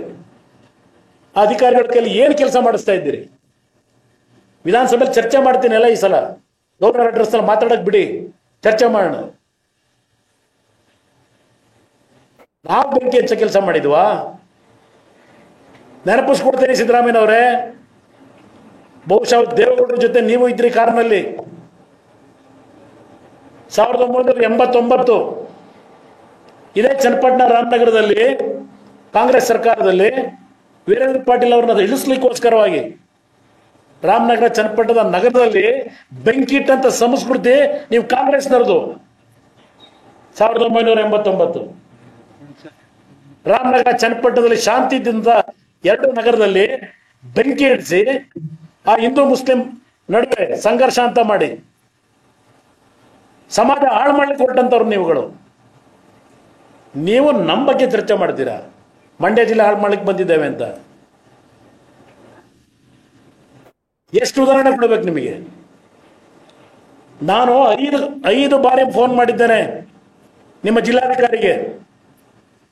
ಮೊದಲು ನಿಮ್ಮ ಪೊಲೀಸ್ನ ಸಿಬ್ಬಂದಿಗಳನ್ನ ಹಾಕಿ ಏನು ದೌರ್ಜನ್ಯ ಮಾಡ್ಲಿಕ್ಕೆ ಹೊರಟಿದ್ದೀರಿ, ವಾಪಸ್ ಕರೆಸ್ಕೊಳ್ಳಿ. ಇದೇನು ದೊಡ್ಡ ವಿಷಯ ಅಲ್ಲ. 5 ನಿಮಿಷದಲ್ಲಿ ಇದನ್ನು ಸಾಲ್ವ್ ಮಾಡ್ಲಿಕ್ಕೆ ಸಾಧ್ಯ ಇದೆ. ಇವತ್ತು ಈ ಒಂದು ಅಲ್ಲಿರ್ತಕ್ಕಂಥ ಸಂಘರ್ಷಕ್ಕೆ ನಿಮ್ಮ ಅಧಿಕಾರಿಗಳ ನಡವಳಿಕೆ ಇವತ್ತೇನು ಚುನಾವಣೆ ಮಾಡಿದ್ದೀರಿ, ಶಾಸಕರ ಮಾತು ಕಟ್ಕೊಂಡು ಎಲ್ಲ ನಿಮ್ಮ ಅಧಿಕಾರಿಗಳನ್ನು ವಾಪಸ್ ಕರೆಸಿ. ಮೊದಲು ಶಾಂತಿ ನೆಲೆಸಲಿ. ಅಲ್ಲಿ ತ್ರಿವರ್ಣ ಧ್ವಜ ಹಾರಿಸ್ಬೇಕು, ಹನುಮಾನ್ ಧ್ವಜ ಹಾರಿಸ್ಬೇಕು, ಊರಿನ ಮುಖ್ಯಸ್ಥರನ್ನ ಕೂರಿಸ್ಕೊಂಡು ನಂತರ ತೀರ್ಮಾನ ಮಾಡಿ ಅಂತೇಳಿ ನಿಮ್ಮ ಜಿಲ್ಲಾಧಿಕಾರಿಗೆ ಹೇಳಿದ್ದೇನೋ ಇಲ್ವಾ ಮುಖ್ಯಮಂತ್ರಿಗಳೇ? ನೀವು ಅಲ್ಲೆಲ್ಲೋ ವಿರಾವೇಶದಲ್ಲಿ ಶೋಷಿತ ವರ್ಗ ವಿರೋಧಿಗಳನ್ನ ಬೆಂಕಿ ಹಚ್ಕೋಬೇಕು ನಿಮ್ಮ ಡೈಲಾಗ್ಗೆ. ಅಲ್ಲಿ ಭಾಷಣ ಮಾಡ್ಕೊಂಡು ಕೂತಿದ್ರಿ, ಇಲ್ಲಿ ಬೆಂಕಿ ಹಚ್ಚಾಕ್ಬಿಟ್ಟಿಲ್ಲಿ ಪೊಲೀಸ್ ಕಳಿಸಿ. ನಿಮ್ಮಿಂದ ಕಲಿಬೇಕಾ ನನ್ನ ನಡವಳಿಕೆನ?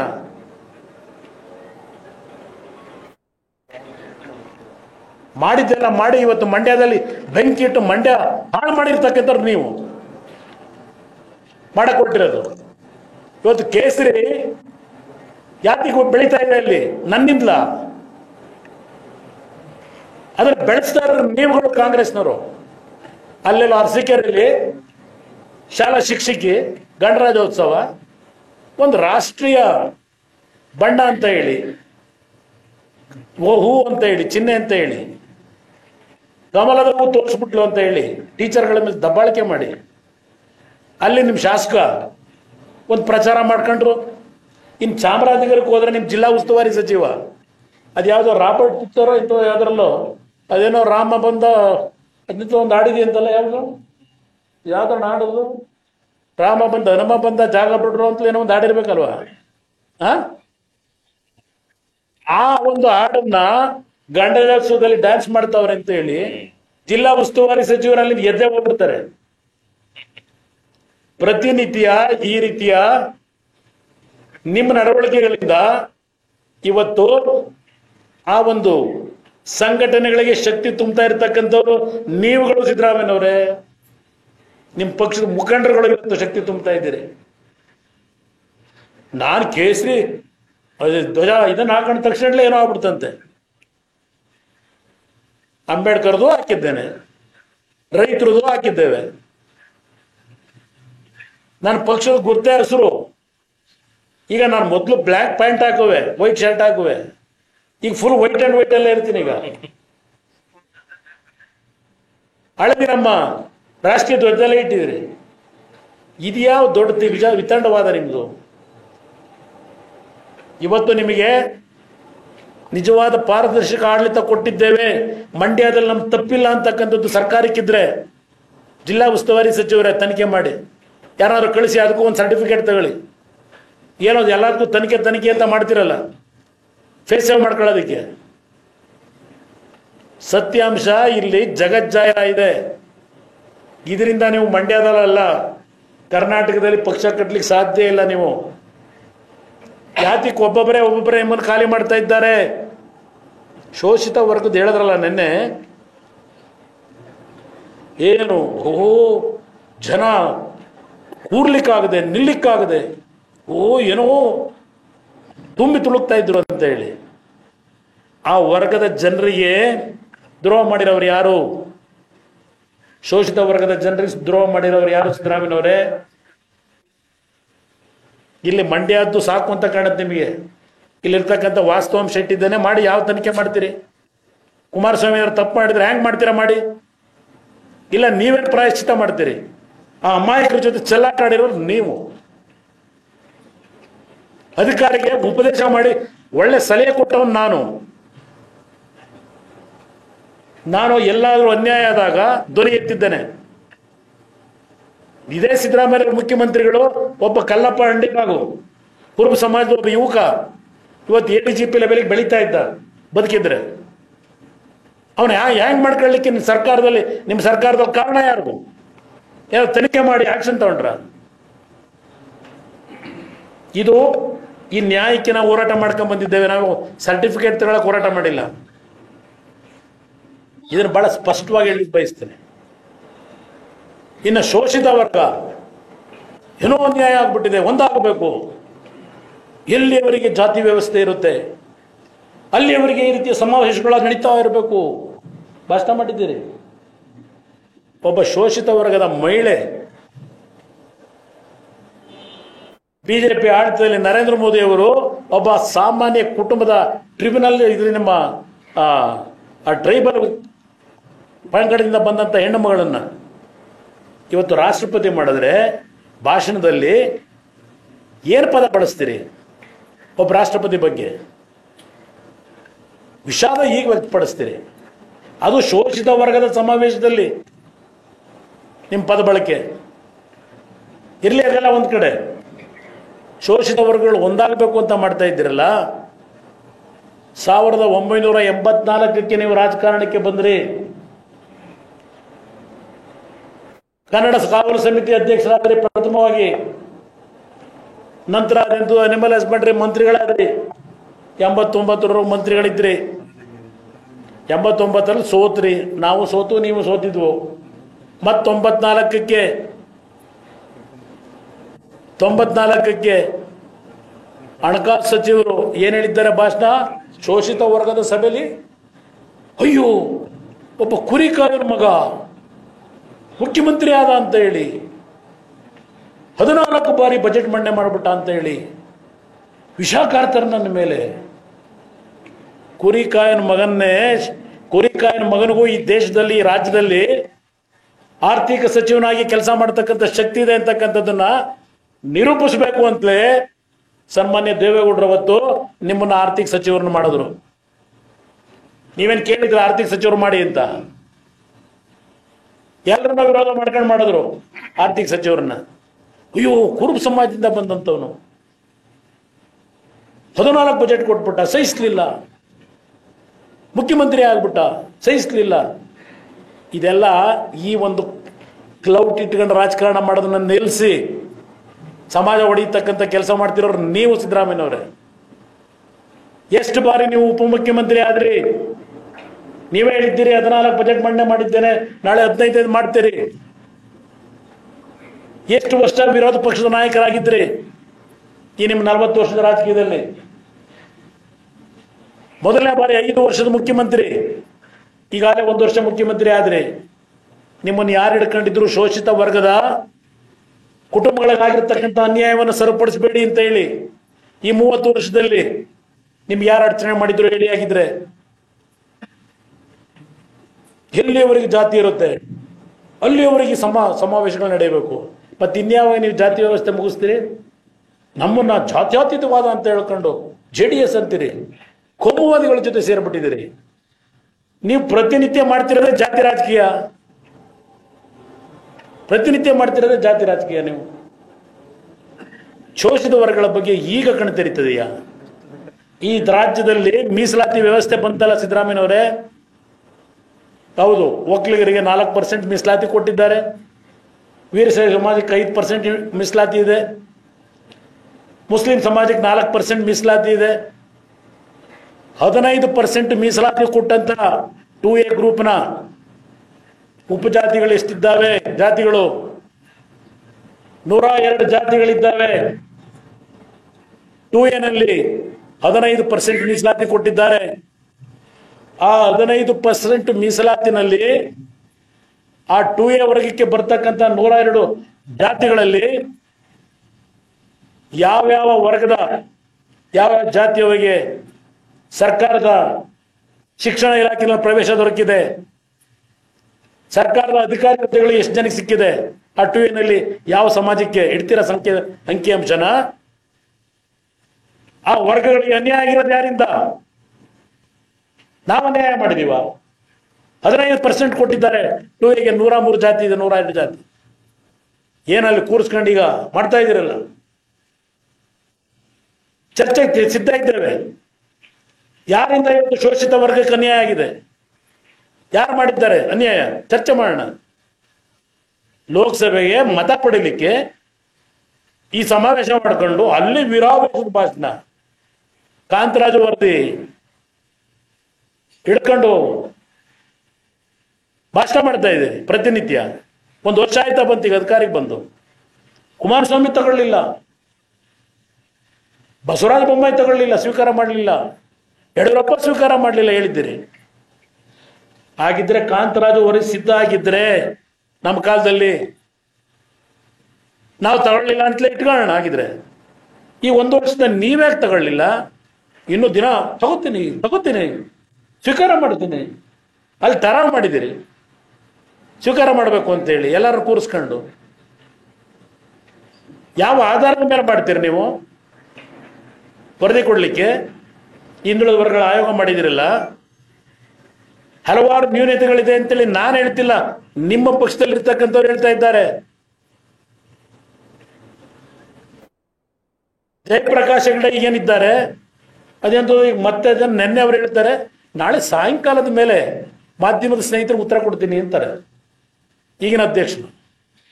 ಯಾಕೆ ಇವತ್ತೇನೋ ಮುಂದುವರ್ಸೋದಕ್ಕೆ ಇನ್ನೊಂದು 15 ದಿವಸ 1 ತಿಂಗಳು ಮುಂದಕ್ಕೆ ತಳ್ಳೋಕ್ಕೋಸ್ಕರ ಏನೋ ಆದೇಶ ಆಗಬೇಕು, ಅದಕ್ಕೆ ಆಯ್ತವ್ರೆ. ಆಮೇಲೆ ನಿಮ್ಮದು ಬರ್ತಾರವ್ರು, ಪಾರ್ಲಿಮೆಂಟ್ ಕ್ಯಾಂಡಿಡೇಟ್ ಬೇರೆ ಆಗ್ಬೇಕಲ್ಲ. ಎಷ್ಟು ದಿವಸ ಈ ರಾಜಕೀಯ ಮಾಡ್ತೀರಿ? ಹೊಡೆದಾಳ ನೀತಿ. ಇವತ್ತಲ್ಲಿ ನಂಜನಗೂಡಲ್ಲಿ ನೆನ್ನೆ ಅದ್ಯಾವುದೋ ಹಳೆಲ ಗ್ರಾಮ ಯಾವುದೋ ಗ್ರಾಮದಲ್ಲಿ ಏನು ಮೇಲ್ವರ್ಗದವರು ಶೋಷಿತ ವರ್ಗವನ್ನು ಅಟ್ಯಾಕ್ ಮಾಡಿದ್ದಾರಾ? ಯಾಕೆ ಗಲಾಟೆ ಆಯ್ತಲ್ಲಿ? 3 ದಿವಸದಿಂದ ನಿಮ್ಮ ಸರ್ಕಾರದ ಅಧಿಕಾರಿಗಳಿಗೆ ಮಾಹಿತಿ ಇತ್ತು ಅಲ್ಲಿ ಘರ್ಷಣೆ ಆಗುತ್ತೆ ಅಂತ ಹೇಳಿ ನಿಮ್ಗೆ ವರದಿ ಕೊಟ್ರು ಪರಮೇಶ್ವರ್ ಅವರೇ, ಯಾಕಪ್ಪ ಆಕ್ಷನ್ ತಗೊಳ್ಳಿಲ್ಲ? ಯಾತಕ್ಕೆ ಅದು ಇಮಿಡಿಯೇಟ್ ಮುಂಜಾಗ್ರತಾ ಕ್ರಮ ತಗೊಳ್ಳಿಲ್ಲ? ನೆನ್ನೆ ಆ SC ಮತ್ತು ST ಸಮಾಜದ ಅಮಾಯಕರು ತಲೆಬುಡ ಹೊಡ್ಕೊಂಡು ಆಸ್ಪತ್ರೆ ಅಡ್ಮಿಟ್ ಆಗಲಿ, ಆಮೇಲೆ ಪೊಲೀಸ್ ಕಳ್ಸೋಣ ಅಂತ ಕೂತಿದ್ರ? ನಿಮ್ಮಿಂದ ನಾವು ನಡವಳಿಕೆ ಕಳಿಬೇಕಾ ಇವತ್ತು? ಎಷ್ಟು ದಿನ ಈ ರಾಜಕೀಯ ಮಾಡ್ತೀರಿ ಹೇಳಿ? ಇವತ್ತು 2A ನಲ್ಲಿ 15% ಮೀಸಲಾತಿ ಇಟ್ಟಿದ್ರಲ್ಲ, ಆ ಶೋಷಿತ ಒಂದು ವರ್ಗದಲ್ಲಿ ಬರ್ತಕ್ಕಂಥ ಜನರಿಗೆ ಎಷ್ಟೆಷ್ಟು ನ್ಯಾಯ ಕೊಡಿಸ್ಲಿಕ್ಕೆ ಹೋರಾಟ ಮಾಡಿದ್ರಿ ಹೇಳಿ? ಸತ್ಯ ಹೇಳಿ ಜನಗಳ ಮುಂದೆ. ನಾವು ಎಷ್ಟು ದಿವಸ ಅಂತ ಸಹಿಸ್ಕೋಬೇಕಿದೆ ಅಲ್ಲ? ಪಾಪ ಇವ್ರು ಮುಖ್ಯಮಂತ್ರಿ ಆಗಿದ್ದಕ್ಕೆ ಸಹಿಸ್ಲಿಲ್ವಂತೆ, ಅನುಭವಿಸಿದ್ವಿ, ಗೊತ್ತಿದೆ ನನಗೆ ಏನೇನು ಅನುಭವಿಸಿದ್ವಿ, ನಮಗೆ ಗೊತ್ತಿದೆ. ಈ ರೀತಿಯ ರಾಜಕಾರಣ ನಿಲ್ಲಿಸಿ ಸಮಾಜ ಒಡೆಯ ಕೆಲಸ ಬಿಟ್ಟು ಅಧಿಕಾರ ಸರಿಯಾಗಿ ನಡೆಸ್ಕೊಳ್ಳಿ. ಎಷ್ಟು ದಿನ ಸುಳ್ಳು ಹೇಳ್ಕೊಳ್ತಿರ್ತೀರಿ? ದೇವರಾಜ ಅರಸು ಅವ್ರಿಗೆ ಈಗ ಭಾರತ ರತ್ನ ಕೊಡ್ಬೇಕಂತೆ. ಪಾಪ ನಮ್ಮ ಉಪಮುಖ್ಯಮಂತ್ರಿಗಳು ಈಗ ರೆಕಮೆಂಡ್ ಮಾಡ್ತಾವ್ರೆ. ಯಾರಪ್ಪ ದೇವರಾಜ ಅರಸನ್ನ ಜೀವನ ಹಾಳು ಮಾಡಿದ್ದು? ನಿಮ್ ಕಾಂಗ್ರೆಸ್ನ ಆದಿನಾಯಕಿಗೆ ಮರುಜನ್ಮ ಕೊಟ್ಟಂತ ಈ ರಾಜ್ಯದ ಜನತೆ, ಈ ಜನತೆ ವಿಶ್ವಾಸಕ್ಕೆ ತೆಗೆದುಕೊಂಡಂತ ಒಬ್ಬ ಹಿಂದುಳಿದ ನಾಯಕ ದೇವರಾಜ ಅರಸು ರಾಜಕಾರಣನ ಸಮಾಪ್ತಿ ಮಾಡಿದ್ದು ನಿಮ್ ಕಾಂಗ್ರೆಸ್ ಪಕ್ಷ, ದೇವೇಗೌಡರದಿರ್ಲಿ. ಈಗ ಭಾರತ ರತ್ನ ಕೊಡಬೇಕಂತೆ. ಅವತ್ತು ದೇವರಾಜ ಅರಸಿಗೆ ಅಂತ ಒಂದು ಬ್ಯಾಕ್ ಸ್ಟಾಪ್ ಆಯ್ತಲ್ಲ, ಆಗೆಲ್ಲ ಹೋಗಿದ್ರಪ್ಪ ಎಲ್ಲ ನೀವು ದೇವರಾಜ ಅರಸು ಉಳಿಸಕ್ಕೆ? ಈಗ ಪಾಪ ಭಾವಚಿತ್ರ ಇಟ್ಟು ಏನೋ ನಯಾವಿನತೆಯಿಂದ ಈಗ ನಮಸ್ಕಾರ ಮಾಡ್ತಾರೆ. ಅಂಬೇಡ್ಕರ್ ಸೋಲಿಸಿದ್ದು ಅವೆಲ್ಲ ಇತಿಹಾಸ ಬಿಡಿ ಬಹಳ. ಇವರು ನಮಗೆ ಹೇಳ್ತಾರೆ, ಯಾತಕ್ಕೆ ನಾನು ನಿಮಗೊಂದು ಹೇಳ್ತೀನಿ ಕೇಳಿ. ಯಾವ ನಿತೀಶ್ ಕುಮಾರ್ ಮೊನ್ನೆ ಹೋದ್ರಲ್ಲ, ನೆನ್ನೆ 9ನೇ ಬಾರಿ ಮುಖ್ಯಮಂತ್ರಿಯಾಗಿ ಪ್ರಮಾಣ ವಚನ ದಾಖಲೆ, ಬಹುಶಃ ದೇಶದ ಇತಿಹಾಸದಲ್ಲಿ 9ನೇ ಬಾರಿ ಮುಖ್ಯಮಂತ್ರಿಯಾಗಿ ಪ್ರಮಾಣ ವಚನ ತಗೊಂಡ್ರು ನೆನ್ನೆ. ಸಿದ್ದರಾಮಯ್ಯನವರೇ, ಕುಮಾರಸ್ವಾಮಿ ಬಗ್ಗೆ ಚರ್ಚೆ ಮಾಡ್ತೀರಿ. ದೇವೇಗೌಡರ ಸಿದ್ಧಾಂತ ಎಲ್ಲ ಮಣ್ಣುಪಾರ ಮಾಡ್ಬಿಟ್ಟ ಕುಮಾರಸ್ವಾಮಿ ಸ್ವಾರ್ಥಕ್ಕೆ ಅಂತ ಹೇಳ್ತಾ ಇದ್ದೀರಿ. ಆಡಳಿತ ನಡೆಸಕ್ ಬರಲಿಲ್ಲ ಕುಮಾರಸ್ವಾಮಿಗೆ ಅಂತ ಹೇಳ್ತಾ ಇದ್ದೀರಿ. ಇದೇ ನರೇಂದ್ರ ಮೋದಿ ಅವರು ನಾನು ಯಾವ JDS ಪಕ್ಷನ ಬಿ ಟೀಮ್ ಅಂತೇಳಿ ತಮಟೆ ಹೊಡ್ಕೊಂಬಂದ್ರಿ. ಅಂತ ಸಂದರ್ಭದಲ್ಲಿ ದೇವೇಗೌಡರಿಗೋಸ್ಕರವಾಗಿ ಮತ್ತೆ ನಿಮ್ಗೆ ನಾವು ತಲೆ ಕೊಟ್ಟವಲ್ಲ. ನಾನು ಆಡಳಿತ ನಡೆಸಲಿಕ್ಕೆ ಅಸಮರ್ಥನಾಗಿ ನನ್ನ ಆಡಳಿತ ಹೋಗಿದ್ದಲ್ಲ. ನಿಮ್ಮ ನಡವಳಿಕೆಗಳೆಲ್ಲ ಸಿದ್ಧವನದಲ್ಲಿ ಏನೇನು ಮಾಡಿದ್ರೆ ಇತಿಹಾಸ ಇದೆ, ಇಟ್ಕೊಳ್ಳಿ. ನನಗೇನು ಆಡಳಿತ ಹೋಯ್ತು. ನಾವು ದೇವೇಗೌಡರು ಅವರ ರಾಜಕೀಯ ಜೀವನದಲ್ಲಿ 60 ವರ್ಷದಲ್ಲಿ ಇದ್ದಿದ್ದು 18 ತಿಂಗಳು ಮುಖ್ಯಮಂತ್ರಿ, 10 ತಿಂಗಳು ಪ್ರಧಾನಮಂತ್ರಿ. ಅಯ್ಯೋ ನಮ್ಮನ್ನು ನಡೆಸ್ಬಿಟ್ರಪ್ಪ ಅಂತ ನಾವೇನು ಕೂತಿಲ್ಲ, ಜನಗಳ ಮಧ್ಯದಲ್ಲೇ ಇದ್ದೇವೆ. ಯಾರನ್ನ ಎತ್ಕಟ್ಟ ಕೆಲಸ ಮಾಡಿಲ್ಲ. ಅವತ್ತು ನರೇಂದ್ರ ಮೋದಿ ಅವರು ನನಗೆ ಉಪದೇಶ ಮಾಡಿದ್ರು 1.5 ಗಂಟೆ. Today you resign, tomorrow take fresh oath ಅಂದ್ರು. ನಾನು ನಿತೀಶ್ ಕುಮಾರ್ ಕೆಲಸ ಮಾಡಿದ್ರೆ ಅವತ್ತೇ ನಾನು ಮತ್ತೆ ಮುಖ್ಯಮಂತ್ರಿ 5 ವರ್ಷ. ಇವತ್ತು ನಾನೇ ಇರುವೆ, ನೀವೆಲ್ಲಿರುವ್ರಿ? ನನಗೆ ಅವ್ರು ತೋರಿಸಿದಂಥ ಪ್ರೀತಿ ಗೌರವ ಕಳ್ಕೊಂಡೆ ನಾನು ಅವತ್ತು ನಿಮಗೋಸ್ಕರವಾಗಿ. ಅವತ್ತೆಲ್ಲ ಬಂದ್ರಲ್ಲ ಮಾನ್ ನಾಯಕರಿಗೆ INDIA ಮಾಡಕ್ ಕೊಟ್ಟಿದ್ರಲ್ಲ. ಪಾಪ ಇದೇ ನಿತೀಶ್ ಕುಮಾರ್ ಶುರು ಮಾಡಿದ್ದು ಧ್ವನಿ. ಕನ್ವೀನರ್ ಆಗ್ತೀನಿ, ಎಲ್ಲ ರಾಜ್ಯಗಳಿಗೆ ಹೋಗಿ ಎಲ್ಲ ಮುಖಂಡರುಗಳನ್ನ ಭೇಟಿ ಮಾಡಿ ಎಲ್ಲ ಒಂದುಗೂಡಿಸಿ ನರೇಂದ್ರ ಮೋದಿ ವಿರುದ್ಧ ಹೋರಾಟ ಮಾಡಬೇಕು ಅಂತ ಹೇಳಿ ಫಸ್ಟ್ ಧ್ವನಿ ಎತ್ತಿದ್ದೇನೆ ನಿಮ್ಮ ನಿತೀಶ್ ಕುಮಾರು. ಈಗ ಅವರೇ ಇಲ್ಲಿ ಕಳಿಸಿದಿರಿ, ನಾವು ಕಳಿಸಿದೀವ ನಿತೀಶ್ ಕುಮಾರ್ನ? ಬಹುಶಃ ಅವರೆಲ್ಲ ಬುದ್ಧಿವಂತರಾದ, ಬಹುಶಃ ಇವರು ನಿಮ್ಮ ಮಮತಾ ಬ್ಯಾನರ್ಜಿ ಅವರು ಬಹಳ ಬುದ್ಧಿವಂತರಾದ್ರು, ದಡ್ಡರಾಗಿದ್ದು ನಾವೇ. ಇವ್ರು ಸವಾಸ್ ಬೇಡ ಅಂತ ಹೇಳಿ INDA ಅಂತ ಹೇಳಿ ಇವತ್ತು ಹೊರಟ್ರಲ್ಲ ಟಾಟಾ ಮಾಡಿ. ಈಗ ಇವರು ಮಮತಾ ಬ್ಯಾನರ್ಜಿ ಅವರು ಎಲ್ಲ ನಾನೇ ನಿಲ್ತೀನಿ ಅಂತ ಯಾಕೆ ಹೇಳ್ತಾವ್ರೆ? ನಿಮ್ ಕಾಂಗ್ರೆಸ್ನ ಸವಾಸ್ ಬೇಡ ಅಂತಲೇ. ನಿಮ್ ಕತೆ ಗೊತ್ತವ್ರಿಗೆ. ನಿತೀಶ್ ಕುಮಾರ್ ಯಾಕೆ ಹೋದ? ಈಗ ಹೋದ್ರು ಮತ್ತೆ ಬಿಜೆಪಿ ಜೊತೆಗೆ ನಾವು ಕಳಿಸಿದೀವ. ಏನು ಕುಮಾರಸ್ವಾಮಿ ಬಿಜೆಪಿಗೆ ಹೋಗ್ಬಿಟ್ಟು ಸರೆಂಡರ್ ಆಗ್ಬಿಟ್ಟ. ಅಲಯನ್ಸ್ ಮಾಡ್ಕೊಳ್ಳೋದ್ರ ಬದಲು ಮುರ್ಜೆ ಮಾಡ್ಕೊಂಡ್ಬಿಡ್ಬೇಕು. ಸಲಹೆ ಕೊಡ್ತಾವ್ರೆ, ನನಗೆ ಸಲಹೆ ಕೊಡ್ತಾವ್ರೆ. ಇವತ್ತು ಈ ಕಾಂಗ್ರೆಸ್ನ ನಡವಳಿಕೆಗಳನ್ನು ನೋಡೇ ಒಬ್ಬೊಬ್ಬರೇ INDA ಇಂದ ಕಳ್ಸ್ಕೊಂಡು ಹೋಗ್ತಾವ್ರೆ. ಆಮ್ ಆದ್ಮಿ ಪಾರ್ಟಿನೂ ಹೋದಾಗಾಯ್ತು. ಅಖಿಲೇಶ್ ಯಾದವ್ ನಮಗೆ ಹೇಳ್ತೀರಲ್ಲಪ್ಪ, 11 ಸೀಟು ಭಿಕ್ಷೆ ಕೊಟ್ಟಂಗೆ ಎಸಿತಾವ್ರೆ ನಿಮಗೆ. ಭಿಕ್ಷೆ 80 ಸೀಟಲ್ಲಿ 80 ಸೀಟಿಗೆ ನಿಂತ್ಕೊಂಡಿದ್ರಿ. ನಮಗೆ ಹೇಳಿಸ್ತಿರಲ್ಲ ನೀವು. ಏನೋ ರಾಜಕೀಯವಾಗಿ ಏನೋ ಉಳ್ಕೊಳ್ಳೋಕ್ಕೆ ಏನೋ ಅಲ್ಲೆಲ್ಲ ಹೋಗಿ ಕೂತಿದ್ವಿ ನಾವು ಅಂತ ಹೇಳಿ. ನಡೀತದೆ ರಾಜಕಾರಣದಲ್ಲಿ ಹಲವಾರು ಬಾರಿ ಹೊಂದಾಣಿಕೆಗಳು, ಹಲವಾರು ಬಾರಿ ಮಾತಾಡಿರ್ತೀವಿ. ಕೆಲವು ಡಿಫರೆನ್ಸ್ ಆಫ್ ಒಪಿನಿಯನ್ ಇರುತ್ತೆ, ಬದಲಾವಣೆಗಳು ಮಾಡ್ಕೋಬೇಕಾಗ್ತದೆ. ಅದಕ್ಕೆ ಬದಲಾವಣೆಗಳಾಗಲಿಕ್ಕೆ ನಿಮ್ಮಂಥವ್ರ ಕಾರಣ. ನಿಮ್ದು ಹೇಗೆ ಅಂದರೆ, ನಿಮ್ಮ ಪಕ್ಷದ ಕಾಂಗ್ರೆಸ್ದು ಒಂದು ಕೆರೆಯಲ್ಲಿ ಹಸು ಕುಡಿಯೋಕ್ಕೆ ನೀರು ಬಿಟ್ಟರೆ ಹಸು ಡೀಸೆಂಟಾಗಿ ಕುಡಿಯೋ ನೀರು ಕುಡಿದು ನೀರನ್ನು ಹಾಗೆ ಪರಿಶುದ್ಧವಾಗಿಟ್ಟೆ ಹೊರಗಡೆ ಬರ್ತದೆ. ನಿಮ್ಮ ಕಾಂಗ್ರೆಸ್ ಸಂಸ್ಕೃತಿ ಹೇಗೆ ಅಂದರೆ ಕೋಣದ ಕತೆ ಇದ್ದಂಗೆ. ಕೋಣ ಏನಾದ್ರು ನೀರಿಗೆ ಬಿಟ್ಟರೆ ಏನು ಮಾಡ್ತದೆ ಹೇಳಿ? ಬೇರೆ ಕುಡಿದಂಗೆ ಕಾದ್ಬಿಟ್ಟು ಆಕ್ಚುಲಿ ಆ ನೀರು ಬೇರೆ ಕುಡಿಯಂಗೆ ಇಲ್ಲ. ಅದು ನಿಮ್ಮ ಸಂಸ್ಕೃತಿ, ನಿಮ್ಮ ಸಂಸ್ಕೃತಿ ಅದು. ನಿಮ್ಮಿಂದ ನಾನು ಕಲಿಬೇಕಾಗಿಲ್ಲ. ಇವತ್ತೇ ನಿಮ್ಮ INDIA ಇದೆಯಲ್ಲ, ಪಾಪ ಮಲ್ಲಿಕಾರ್ಜುನ್ ಖರ್ಗೆ ಅವರನ್ನ ಯಾರಪ್ಪ ಮಲ್ಲಿಕಾರ್ಜುನ್ ಖರ್ಗೆ ಅವ್ರನ್ನ ಡೇ ಕಳಿಸಿದ್ದು ನಾವು ಕಳಿಸಿದ್ವಾ? ನಾವು ಅವ್ರನ್ನೇ ಮಾಡಿ ಮುಖ್ಯಮಂತ್ರಿ ಅಂತ ಹೇಳಿಲ್ವಾ? ಪಾಪ ಮೊನ್ನೆ ಹೇಳಿದ್ದಾರೆ ಕಲಬುರಗಿಲಿ, ನಾನು MP ಮಾಡಲಿಲ್ಲ, ನೀವು ನನ್ನ ಪಾರ್ಲಿಮೆಂಟ್ ಅಂತೂ ಪ್ರೈಮ್ ಮಿನಿಸ್ಟರ್ ಮಾಡ್ತೀನಿ ಅಂತ ಮೊನ್ನೆ ಅವ್ರ ಕಾರ್ಯಕರ್ತರಿಗೆ ಹೇಳವ್ರೆ. MP ಚುನಾವಣೆಯಲ್ಲೇ ತೆಗೆದ್ರಿ ನನ್ನ ಕೇಳಿದ್ದಾರೆ. ಈಗ ಬೇರೆ ಇನ್ಯಾವುದು ಬೇಡ, ಈಗ ಸದ್ಯಕ್ಕೆ ಹೇಳಲ್ಲ, ಎಲ್ಲೆಲ್ಲೋ ಹೋಗ್ಬಿಡ. ಅದರಿಂದ ಪಾಪ ಏನು ಶೋಷಿತ ವರ್ಗದ ಬಗ್ಗೆ ಚರ್ಚೆ ಮಾಡ ಧೀಮಂತ ನಾಯಕರು ಖರ್ಗೆ ಅವರು ಅಪೋಸಿಷನ್ ಲೀಡರ್ ಇದ್ರು. ಇವತ್ತು ಸತ್ಯ ಹೇಳಕ್ ತಯಾರಾಗೇ ಇಲ್ಲ. ಕುಮಾರಸ್ವಾಮಿ ಹೇಳೋದೆಲ್ಲ ಸುಳ್ಳೆ, ಕುಮಾರಸ್ವಾಮಿ ಮಾತಿಗೂ ಸುಳ್ಳು ಅಂತಾರೆ. ಯಾರ್ಯಾರು ಮನೆ ಬಾಗಿಲು ತಟ್ಟಿದ್ರಿ ಸಿದ್ದರಾಮಣ್ಣ ಅವರೇ? ನಿಮ್ಮ ಸ್ನೇಹಿತರುಗಳು ನಿಮ್ಮ ಹಿಂದೆ ಮುಂದೆಲೇ ಅವರೇ, ಕೈ ಜೋಡಿಸಿ ಬಂದವ್ರು ನಿಮ್ಮ ಜೊತೆಲಾಗ. ಕದ್ದು ಮುಚ್ಚಿ ರಾಜಕೀಯ ಯಾಕೆ ಮಾಡ್ರಿ? ಎಸ್, ನಾನು ಹೋಗಿ ನೇರವಾಗಿ ಬಿಜೆಪಿ ಜೊತೆ ಸಂಬಂಧ ಬೆಳೆಸಿದ್ದೀನಿ. ಕದ್ದು ಮುಚ್ಚಿ ಎಷ್ಟು ರಾಜಕೀಯ ಮಾಡಿದ್ರಿ ಅಧಿಕಾರಕ್ಕೋಸ್ಕರವಾಗಿ? ಸತ್ಯ ಇವತ್ತವರೆಗೆ ಹೇಳಕ್ ತಯಾರಾಗಿಲ್ಲ. 8 ಉಪಚುನಾವಣೆ ಯಾವ ರೀತಿ ನಡೆಸಿದ್ರೆ ಅವತ್ತು ಕಾಂಗ್ರೆಸ್ನಲ್ಲಿ ಅಪೋಸಿಷನ್ ಲೀಡರ್ ಆಗಿ ಮಲ್ಲಿಕಾರ್ಜುನ್ ಖರ್ಗೆ ಇದ್ದಾಗ ಏನ್ ಮಾಡಿದ್ರೆ 8 ಚುನಾವಣೆಯಲ್ಲಿ ನೀವು ಕಾಂಗ್ರೆಸ್ ಪರವಾಗಿ ಕೆಲಸ ಮಾಡಿದ್ರ? ಯಾರು ಹೋಗಿದ್ರು ಹೊಂದಾಣಿಕೆ ಮಾಡೋದಕ್ಕೆ? ಅವತ್ತಿನ ಸರ್ಕಾರದ ಬಿಟಿ ಮಗಕ್ಕೆ ಬೇಕಾದಷ್ಟು ಇಶ್ಯೂಗಳಿದೆ ನಿಮ್ಮ ಬಗ್ಗೆ ಮಾತಾಡೋದಾದ್ರೆ. ಶೋಷಿತ ವರ್ಗದ ಬಗ್ಗೆ ಇವತ್ತು ಆ ಒಂದು ಸಮಾಜಗಳನ್ನು ಉಳಿಸ್ತಕ್ಕಂಥ, ಆ ಸಮಾಜಗಳಿಗೆ ಆಗಿರ್ತಕ್ಕಂಥ ಅನ್ಯಾಯ ಸರಿಪಡಿಸ್ತಕ್ಕಂಥ ಶಕ್ತಿ, ಆ ನೈತಿಕತೆ ನಿಮ್ಮಲ್ಲಿ ಇದೆಯಾ ಅಂತಕ್ಕಂಥದ್ದು ನಿಮ್ಮ ಮಾತು ನೀವು ಪ್ರಶ್ನೆ ಹಾಕೊಳ್ಳಿ. ನೀವು ನಡೆಸಿರ್ತಕ್ಕಂಥ 40 ವರ್ಷದ ರಾಜಕೀಯ ಜೀವನದಲ್ಲಿ ಕಾಂತರಾಜು ವರದಿ ನಿಮಗೆ ತಾಕತ್ತಿದ್ರೆ ಅಕ್ಸೆಪ್ಟ್ ಮಾಡಿ. ಅದು ಅತ್ಯುತ್ತಮವಂತ ವರದಿ ಇದ್ರೆ, ಕಾಂತರಾಜು ಬರೆದಿರೋ ವರದಿ ಅದು ನೀವು ಕೂತ್ಕೊಂಡು ಬರ್ಸಿರೋದು, ಅದು ಆ ವರದಿ ತಗೊಂಡಿರೋದು ನಾನು ಕಾಣದೇ ಇರೋದ. ಯಾತಿಗೆ ಅವತ್ತು ಮೆಂಬರ್ ಸೆಕ್ರೆಟರಿ ಸೈನ್ ಹಾಕ್ಲಿಲ್ಲ? ಅವ್ರು ಪ್ರಾಮಾಣಿಕವಾಗಿ ವರದಿ ರೆಡಿ ಮಾಡಿದ್ರೆ ಯಾತಿಗೆ ಸೈನ್ ಹಾಕ್ಲಿಲ್ಲ ಅವತ್ತು? ಆಂಜನೇಯಲು ಮಿನಿಸ್ಟರ್ ಇದ್ದಾಗಲೇ ಯಾವುದೋ ಒಂದು ಪ್ರಜಾವಾಣಿ ಪತ್ರಿಕೆಯಲ್ಲಿ ಯಾವ್ಯಾವ ಸಮಾಜ ಅಂತೇಳಿ ಅವತ್ತೊಂದು ಬಿಟ್ರಲ್ಲ ಐಟಮ್ನ. ಯಾರು ಬಿಡಿಸಿದ್ದು ಅದನ್ನ? ನಾವು ಬಿಡಿಸಿದ್ವಾ?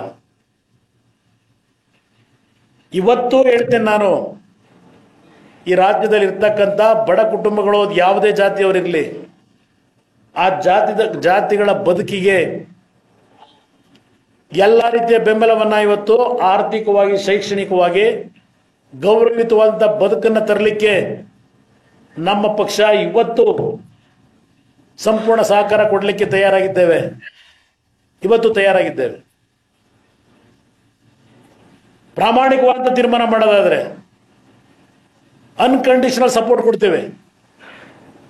ಆ ತಳವರ್ಗದ ಜನ ಯಾರಿದ್ದಾರೆ, ಶೋಷಿತ ವರ್ಗ ಅಂತ ಏನು ಭಾಷಣ ಮಾಡ್ತಾ ಇದ್ದೀರಿ, ಸಮಾವೇಶ ಮಾಡಿದ್ದೀರಿ, ದೇವೇಗೌಡರು ಮುಖ್ಯಮಂತ್ರಿಗಳಿದ್ದಾಗ ಯಾವೊಂದು ಶಾಸಕರುಗಳು ಕೆಲವು ತೀರ್ಮಾನ ಮಾಡೋದಾದ್ರೆ ರಾಜೀನಾಮೆ ಕೊಡ್ತೀವಿ ಅಂತ ಎದುರಿಸಿದಂಥ ಸಂದರ್ಭದಲ್ಲಿ ದೇವೇಗೌಡರು ನಾನು ಅಧಿಕಾರದಲ್ಲಿ ಮುಂದುವರಿಬೇಕು ಅಂದ್ರೆ ಈ ತೀರ್ಮಾನ ಮಾಡೇ ಮಾಡ್ತೇನೆ, ಇಲ್ಲ ನಾನು ರಾಜೀನಾಮೆ ಕೊಟ್ಟು ಹೊರಗೆ ಬರ್ತೀನಿ ಅಂತಕ್ಕಂಥ ಧೈರ್ಯ ದೇವೇಗೌಡರು ತೋರಿಸಿದಾಗ ನೀವು ಆ ಮಂತ್ರಿಮಂಡಲದಲ್ಲಿ ಇದ್ರಿ. ಏನೇನು ಚರ್ಚೆ ಆಗಿದೆ ಈ ಬಡವರ ವರ್ಗದ ಬಗ್ಗೆ ಚರ್ಚೆ ಆದಾಗ, ರಾಜಕೀಯ ಮೀಸಲಾತಿನ ಸ್ಥಳೀಯ ಸಂಸ್ಥೆಗಳಲ್ಲಿ ಕೊಡ್ತಕ್ಕಂಥ ನಿರ್ಧಾರ ಮಾಡಿದಾಗ ಏನೇನು ಚರ್ಚೆ ಆಯಿತು? ನೀವುಗಳಿದ್ರಿ, ನೀವು ಸಮಿತಿ ಒಳಗಿದ್ರಿ, ಉಪಸಮಿತಿನಲ್ಲಿ. ಅವತ್ತು ದೇವೇಗೌಡರು ಯಾವ ರೀತಿ ನಡೆದಿದ್ದಾರೆ ಈ ವರ್ಗದ ಜನರ ಪರವಾಗಿ. ಇವತ್ತು ಹೇಳ್ತೇವೆ, ಬರೀ ಶೋಷಿತ ವರ್ಗಗಳ ಹೆಸರಿನಲ್ಲಿ ಸಾಕು ಆಗಿದ್ದೀರಿ ಮುಖ್ಯಮಂತ್ರಿ ಮಾಡಿ. ನಿಮ್ಮ ತಾಕತ್ತಿದ್ರೆ ಇವತ್ತು ಜನ ಅಧಿಕಾರ 136 ಸೀಟ್ ಕೊಟ್ಟವ್ರೆ. ಕೊಡಿ, ಕ್ರಾಂತಿಕಾರಿ ಬದಲಾವಣೆ ಏನು ತರಬೇಕು ಆ ವರ್ಗದ ಜನರನ್ನ ಇವತ್ತು ಮೇಲೆತ್ತಲಿಕ್ಕೆ. ನಾವು ನಿಮ್ಮ ಪರವಾಗಿದ್ದೇವೆ. ಬರೀ ಭಾಷಣ ಮಾಡ್ಕೊಂಡು, ಬುರುಡೆ ಭಾಷಣ ಮಾಡ್ಕೊಂಡು ಅದೆಂಥದ್ದು ಒಂದು ಗಾದೆ ಹೇಳ್ತಿದ್ರು, ಅದೆಂಥದ್ದು ಮೈಯೆಲ್ಲ ಅದೆಂಥದ್ದು ಪಾಪ ದಾಸೇನರ ಬಗ್ಗೆ ಅವರು ನಿಷ್ಠೆಯಿಂದ ದೇವ್ರನ್ನ ಭೋಜನ ಮಾಡಿ ಮನೆ ಮುಂದೆ ಹೋಗಿ ಭಿಕ್ಷೆ ಬಿಡ್ತಾರೆ. ಯಾವುದೋ ಒಂದು ಸಂಸ್ಕೃತಿ ಇದೆ, ದೊಡ್ಡ ದೊಡ್ಡ ಶ್ರೀಮಂತರ ಕುಟುಂಬದಲ್ಲಿ ಒಂದು ಸಂಸ್ಕೃತಿ ಇದೆ ನಮ್ಮಲ್ಲಿ. ಅವ್ರಿಗೆ ನಾನು ಹೋಲಿಕೆ ಮಾಡಬಾರ್ದು. ಬರೀ ಬುರುಡೆ ಬಿಟ್ಕೊಂಡು ಬೂಟಾಟಿಕೆ ಎಷ್ಟು ದಿವಸ ಮಾಡ್ತೀನಿ? ಜನ ಕೊಟ್ಟರು 135 ಸೀಟು, ಧೈರ್ಯವಾಗಿ ಮಾಡಿ. ಅಶೋಷಿತ ವರ್ಗಕ್ಕೆ ಏನು ಕಾರ್ಯಕ್ರಮ ಕೊಡಬೇಕು ಹಿಡ್ಕೊಂಡಿದ್ದಾರೆ ನಿಮ್ಮನ್ನ. 3,80,000 ಕೋಟಿ ಬಜೆಟ್ ತೋರಿಸ್ತೀನಿ ಏನು ಅಂತೇಳಿ ಹೇಳ್ತಾ ಇದ್ದೀರಲ್ಲ, ಕೊಟ್ರಪ್ಪ. ಅದು ಏನು ಕೊಡಬೇಕು ಶೋಷಿತ ವರ್ಗಕ್ಕೆ? ನಿಮ್ಮ ಪರವಾಗಿ ನಾವು ನಿಲ್ತೀವಿ. ಸ್ವಲ್ಪ ಹೊಡೆಯೋದು ನಿಲ್ಲಿಸಿ, ಕಮಿಷನ್ ಹೊಡೆಯೋದು ನಿಲ್ಲಿಸಿ. ಇದು ವಿಧಾನಸಭೆಯಲ್ಲಿ ಮಾತಾಡಬೇಕು, ಇದು ನಿಮ್ಮ ಮುಂದೆ ಟ್ರೈನಿಂಗ್ ತಗೋತಾ ಇದ್ದೀವಿ ನೆಕ್ಸ್ಟ್ ಮಾತಾಡಕ್ಕೆ. ಹಾ,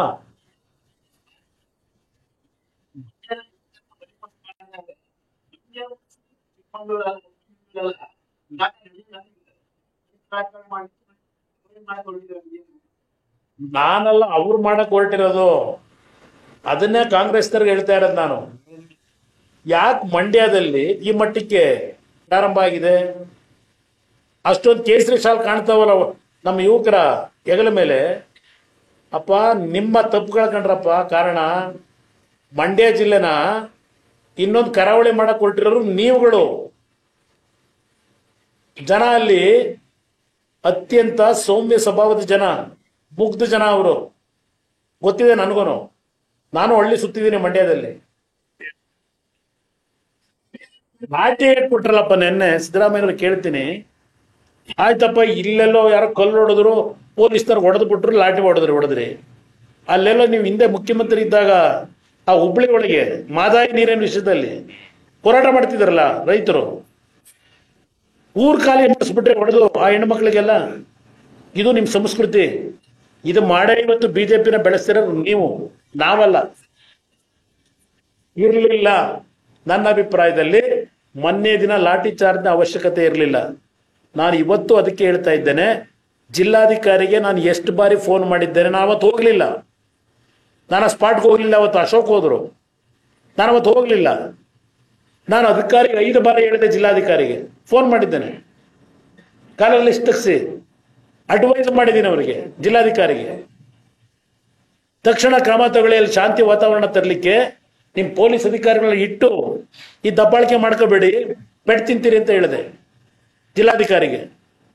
ಹೇಳಿದನೆಲ್ಲ ಹೇಳಿ, ಜಿಲ್ಲಾಧಿಕಾರಿ ಕರೆದು ಕೇಳಿ ಅವರಿಗೆ, ಮಂತ್ರಿಗೆ, ನೀವು ಮಾಡೋ ಕೆಲಸ ನಾನು ಮಾಡಿದ್ದೀನಿ, ಅಲ್ಲಿ ಶಾಂತಿ ಭಂಗ ಆಗಬಾರ್ದು ಅಂತ ಹೇಳಿ.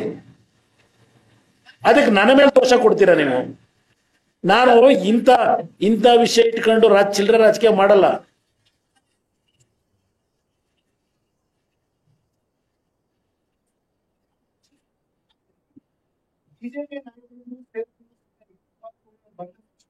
ಎಷ್ಟು ಮಟ್ಟಿಗೆ ಅಕ್ಸೆಪ್ಟ್ ಮಾಡಿದ್ದಾರೆ ಅಂತ ಹೇಳಿ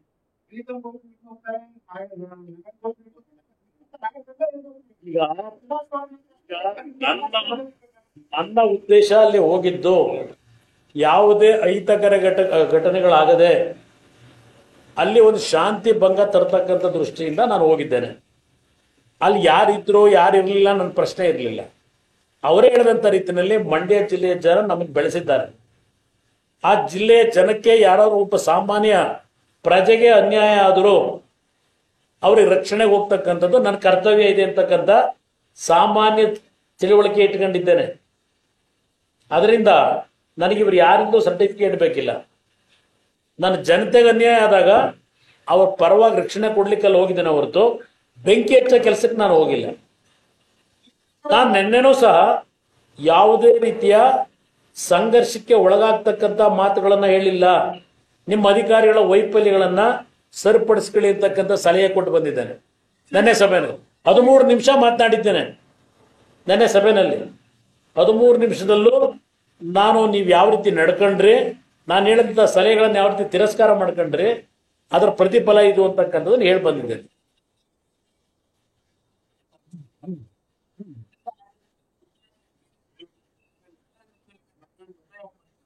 ಅದು ಅವರಿಗೆ ಬಿಟ್ಟಿದ್ದು.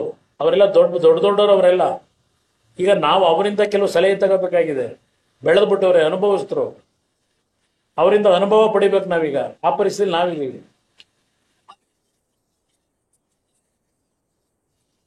ರಾಮನೇ ನನ್ನ ಪಾರ್ಟ್ನರ್ಸಿಗ ಅವರು. ನಾನು ಬಿಜೆಪಿಯವ್ರ ಬಗ್ಗೆನೂ ಮಾತನಾಡೋದು, ಕಾನೂನು ಬಾಹಿರ ಚಟುವಟಿಕೆ ಮಾಡ್ತಕ್ಕಂಥದ್ದಕ್ಕೆ ನಾನು ಬೆಂಬಲ ಕೊಡಲ್ಲ. ಬಿಜೆಪಿ ನಾಯಕರಿಗೂ ನಾನು ಹೇಳ್ತಕ್ಕಂಥದ್ದು, ಯಾವುದೇ ರೀತಿಯ ಕಾನೂನು ಬಾಹಿರ ಚಟುವಟಿಕೆಗಳಿಗೆ ನನ್ನ ಧ್ವನಿ ನಿಮ್ಮ ಜೊತೆಗಿರುತ್ತೆ ಅನ್ಕೋಬೇಡಿ. ನನಗೆ ಬೇಕಾಗಿರೋದು ಹೇಳದಲ್ಲ, ಕುವೆಂಪು ಹೆಸರನ್ನ ಮಹಾನ್ ನಾಯಕರು, ಸರ್ವ ಜನಾಂಗದ ಶಾಂತಿಯ ತೋಟ. ಕುಮಾರಸ್ವಾಮಿ ಅವರು ಅದೆಂತೋ ಟ್ವೀಟ್ ಮಾಡೋದು, ನಾವು ಕಾಂಗ್ರೆಸ್ನವರು ಹಿಂದೆ ಏನು ಮಾತಾಡೋರೆ ಇದಾ ಬಗ್ಗೆ ಎಲ್ಲ ಅಂತ ಹೇಳಿ. ಎಸ್, ಮಾತಾಡಿದ್ದೇನೆ. ಇವತ್ತು ಒಂದು ಅದೇ ಸ್ಟ್ಯಾಂಡೇ ಹೇಳಿದ್ದಾರಲ್ಲ. ಪಾಪ ಜನಗಳು ಕಷ್ಟದಲ್ಲಿದ್ದಾರೆ, ಜನಗಳ ಕಷ್ಟ ಸುಖ ಕೇಳಕ್ ಬರ್ಬೇಕಾಗಿತ್ತು. ಪಾಪ ಏನು ಸಿದ್ದರಾಮಯ್ಯ ಹೇಳ್ತಾವ್ರೆ, 240 ಕೋಟಿ ಪರಿಹಾರ ಕೊಟ್ಬಿಟ್ಟಿದ್ದೀನಿ ಅಂತ. ತೆಗೀರಿ, 29 ಲಕ್ಷಕ್ಕೆ ಎಷ್ಟಾಯ್ತದು ಒಂದೊಂದು ರೈತ ಕುಟುಂಬಕ್ಕೆ? 1800 ರೂಪಾಯಿ. ಏನ್ ರೈತರು ಭಿಕ್ಷೆ ಬೇಡಕ್ಕೆ ನಿಮ್ಮ ಹತ್ರ ರಜೆ ಹಾಕೊಂಡವ್ರ ಈ ಸರ್ಕಾರದ ಮುಂದೆ? ಮಾತೆತ್ತರದಿಂತದ್ದು ನರೇಂದ್ರ ಮೋದಿ ಹತ್ರ ದುಡ್ಡು ತರಿಸಿ ಅಂತೇನೆ. ನರೇಂದ್ರ ಮೋದಿ ಹತ್ರ ತರ್ಸೋಣ, ಆಮೇಲೆ ದುಡ್ಡನ್ನ. ಮೊದಲು ನೀವು ದುಡ್ಡು ಹೊಡೆಯೋದು ನಿಲ್ಲಿಸಿ, ಲೂಟಿ ಹೊಡೆಯೋದನ್ನ ಸರಿಯಾದ ರೀತಿ ಇರ್ತಕ್ಕಂಥ ಜನಗಳ ದುಡ್ಡನ್ನ ಹಂಚಿ. ಈಗ ರಾಜಕೀಯ ಇನ್ನೊಂದು ಫೈನಲ್ ಆಗಿ ಹೇಳ್ಬಿಡ್ತೀನಿ, ಫೈನಲ್ ಆಗಿ ಒಂದು, ಇವರು ಪದೇ ಪದೇ ಕಾಂಗ್ರೆಸ್ ನಾಯಕರು ಅಯೋಧ್ಯೆ ವಿಷಯದಲ್ಲಿ ರಾಜಕೀಯ ಮಾಡ್ತಾರೆ. ನರೇಂದ್ರ ಮೋದಿ ಅವರು ರಾಜಕೀಯ ಬಳಕೆ ಮಾಡ್ಕೊಂಡ್ರು ಅಯೋಧ್ಯೆ ವಿಷಯನ ಅಂತ ಹೇಳ್ತಾರಲ್ವಾ. ಈಗ ನಾನು ಅಯೋಧ್ಯೆ ವಿಷಯದಲ್ಲಿ ರಾಮ ಮಂದಿರ ಕಟ್ಟಬೇಕಾದ್ರೆ ನಾನೊಂದು ಬಾರಿ ಕೇಳಿದ್ದೇನೆ, ಹಣ ಸಂಗ್ರಹ ಏನ್ ಮಾಡ್ತಾ ಇದ್ದೀರಿ, ಏನು ಹಣ ಸಂಗ್ರಹ ಆಯ್ತು ಜನಗಳ ಮುಂದೆ ಇಡಿ ಅಂತ ನಾನು ಹೇಳಿದ್ದೇನೆ. ನಾನು ಅಟ್ಯಾಕ್ ಮಾಡಿದ್ದೇನೆ ಆ ಸಂದರ್ಭದಲ್ಲಿ. ಎಷ್ಟು ಹಣ ಸಂಗ್ರಹ ಆಗಿದೆ ಜನಗಳ ಮುಂದೆ ಪಾರದರ್ಶಕ ಇಡಬೇಕು ಅಂತ, ಜನಗಳ ದುಡ್ಡು ಅಂತ. ಇವತ್ತು ಇವ್ರು ಹೇಳ್ತಾವ್ರಲ್ಲ, ಮಾತಿಗೆ ನರೇಂದ್ರ ಮೋದಿ ಅವರು ರಾಜಕೀಯ ಮಾಡ್ತಾರೆ ಅಂತ ಹೇಳಿ ನೀವೇನ್ ರಾಜಕೀಯ ಮಾಡ್ತಾ ಇದ್ದೀರಿ? ಅಲ್ಲಾದ್ರೂ ಅಯೋಧ್ಯೆನಲ್ಲಿ ರಾಮ ಮಂದಿರ ಕಟ್ಟಿರೋದು ದೇಶದ ರಾಮನ ಬಗ್ಗೆ ನಂಬಿಕೆ ಇರ್ತಕ್ಕಂಥ ಕುಟುಂಬಗಳು ದೇಣಿಗೆ ಕೊಟ್ಟು ಈ ರಾಜ್ಯದ ದೇಶದ 140 ಕೋಟಿ ಜನರಲ್ಲಿ ಹಲವಾರು ಜನ ರಾಮನ ಬಗ್ಗೆ ನಂಬಿಕೆ ಇಟ್ಟುಕೊಂಡಿರ್ತಕ್ಕಂಥವ್ರು ದುಡ್ಡು ಕೊಟ್ಟು ಮಂದಿರ ಕಟ್ಟಿರೋದಲ್ಲಿ ಪ್ರತಿಷ್ಠಾಪನೆ ಸಂಸ್ಥೆಯಿಂದ ರಾಮ ಟ್ರಸ್ಟ್ ಇಂದ ನೀವಿಲ್ಲ 5 ಗ್ಯಾರಂಟಿ ಸಿದ್ದರಾಮಯ್ಯ ನುಡಿದಂತೆ ನಡೆದಿದ್ದಾರೆ 5 ಗ್ಯಾರಂಟಿ. ಆ 5 ಗ್ಯಾರಂಟಿ ಕೊಡಬೇಕಾದ್ರೆ ಘೋಷಣೆ ಮಾಡಬೇಕಾದ್ರೆ ಆ ದುಡ್ಡು ಕೊಡಬೇಕಾದ್ರೆ ದುಡ್ಡನ್ನ ಸೋನಿಯಾ ಗಾಂಧಿ ಕರ್ಕೊಂಬಂದು ಕಾರ್ಯಕ್ರಮ ಮಾಡಬಹುದು, ಪ್ರಿಯಾಂಕಾ ಗಾಂಧಿ ಕರ್ಕೊಂಬಂದು ಮಾಡಬಹುದು ಕಾರ್ಯಕ್ರಮ, ರಾಹುಲ್ ಗಾಂಧಿ ಕರ್ಕೊಂಬಂದು ಕಾರ್ಯಕ್ರಮ ಮಾಡಬಹುದು. ಇದು ರಾಜಕೀಯ ಅಲ್ವಾ? ಈ ದುಡ್ಡು ಯಾರ್ದು? ನೀವೇ ರಾಜಕೀಯ ಮಾಡ್ಕೊಂಡು ಮಾಡ್ತಿರಲ್ಲ. ನುಡಿದಂತೆ ನಡೆದಿದ್ದೇವೆ 5 ಗ್ಯಾರಂಟಿ. ಇದು ಯಾರು ದುಡ್ಡು? ಒಂದ್ ನಿಮಿಷ ಅದ್ ಬಿಡ ಈ ಚುನಾವಣೆ ಆದ್ಮೇಲೆ ಗೊತ್ತಾಯ್ತು ಅವ್ರದೆಲ್ಲ. ಈಗ ಇಲ್ಲಿ ಪ್ರಶ್ನೆ, ಈ ರಾಜ್ಯದ ಜನತೆಯ ತೆರಿಗೆ ಹಣ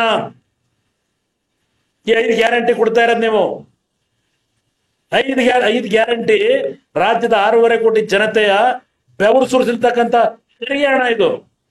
ಇದನ್ನು ಮಾಡೋದಕ್ಕೆ ರಾಜಕೀಯ ಮಾಡ್ತಾ ಇಲ್ವಾ ನೀವು?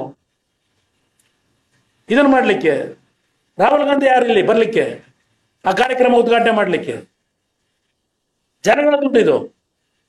ಅದಕ್ಕೆ ಹೇಳ್ತೀರಿ ನೀವು ಅಯೋಧ್ಯೆ ಮಂದಿರ ಕಟ್ಟಿರೋದನ್ನ ರಾಜಕೀಯವಾಗಿ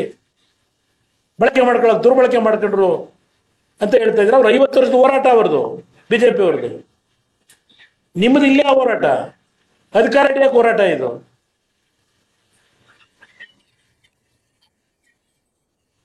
ಬಿಜೆಪಿ ರಾಮನು ಒಂದೇ, ಇವ್ರು ಹೇಳ್ತಾರಲ್ಲ ರಾಮ, ಆ ರಾಮನು ಒಂದೇ, 2 ಒಂದೇ.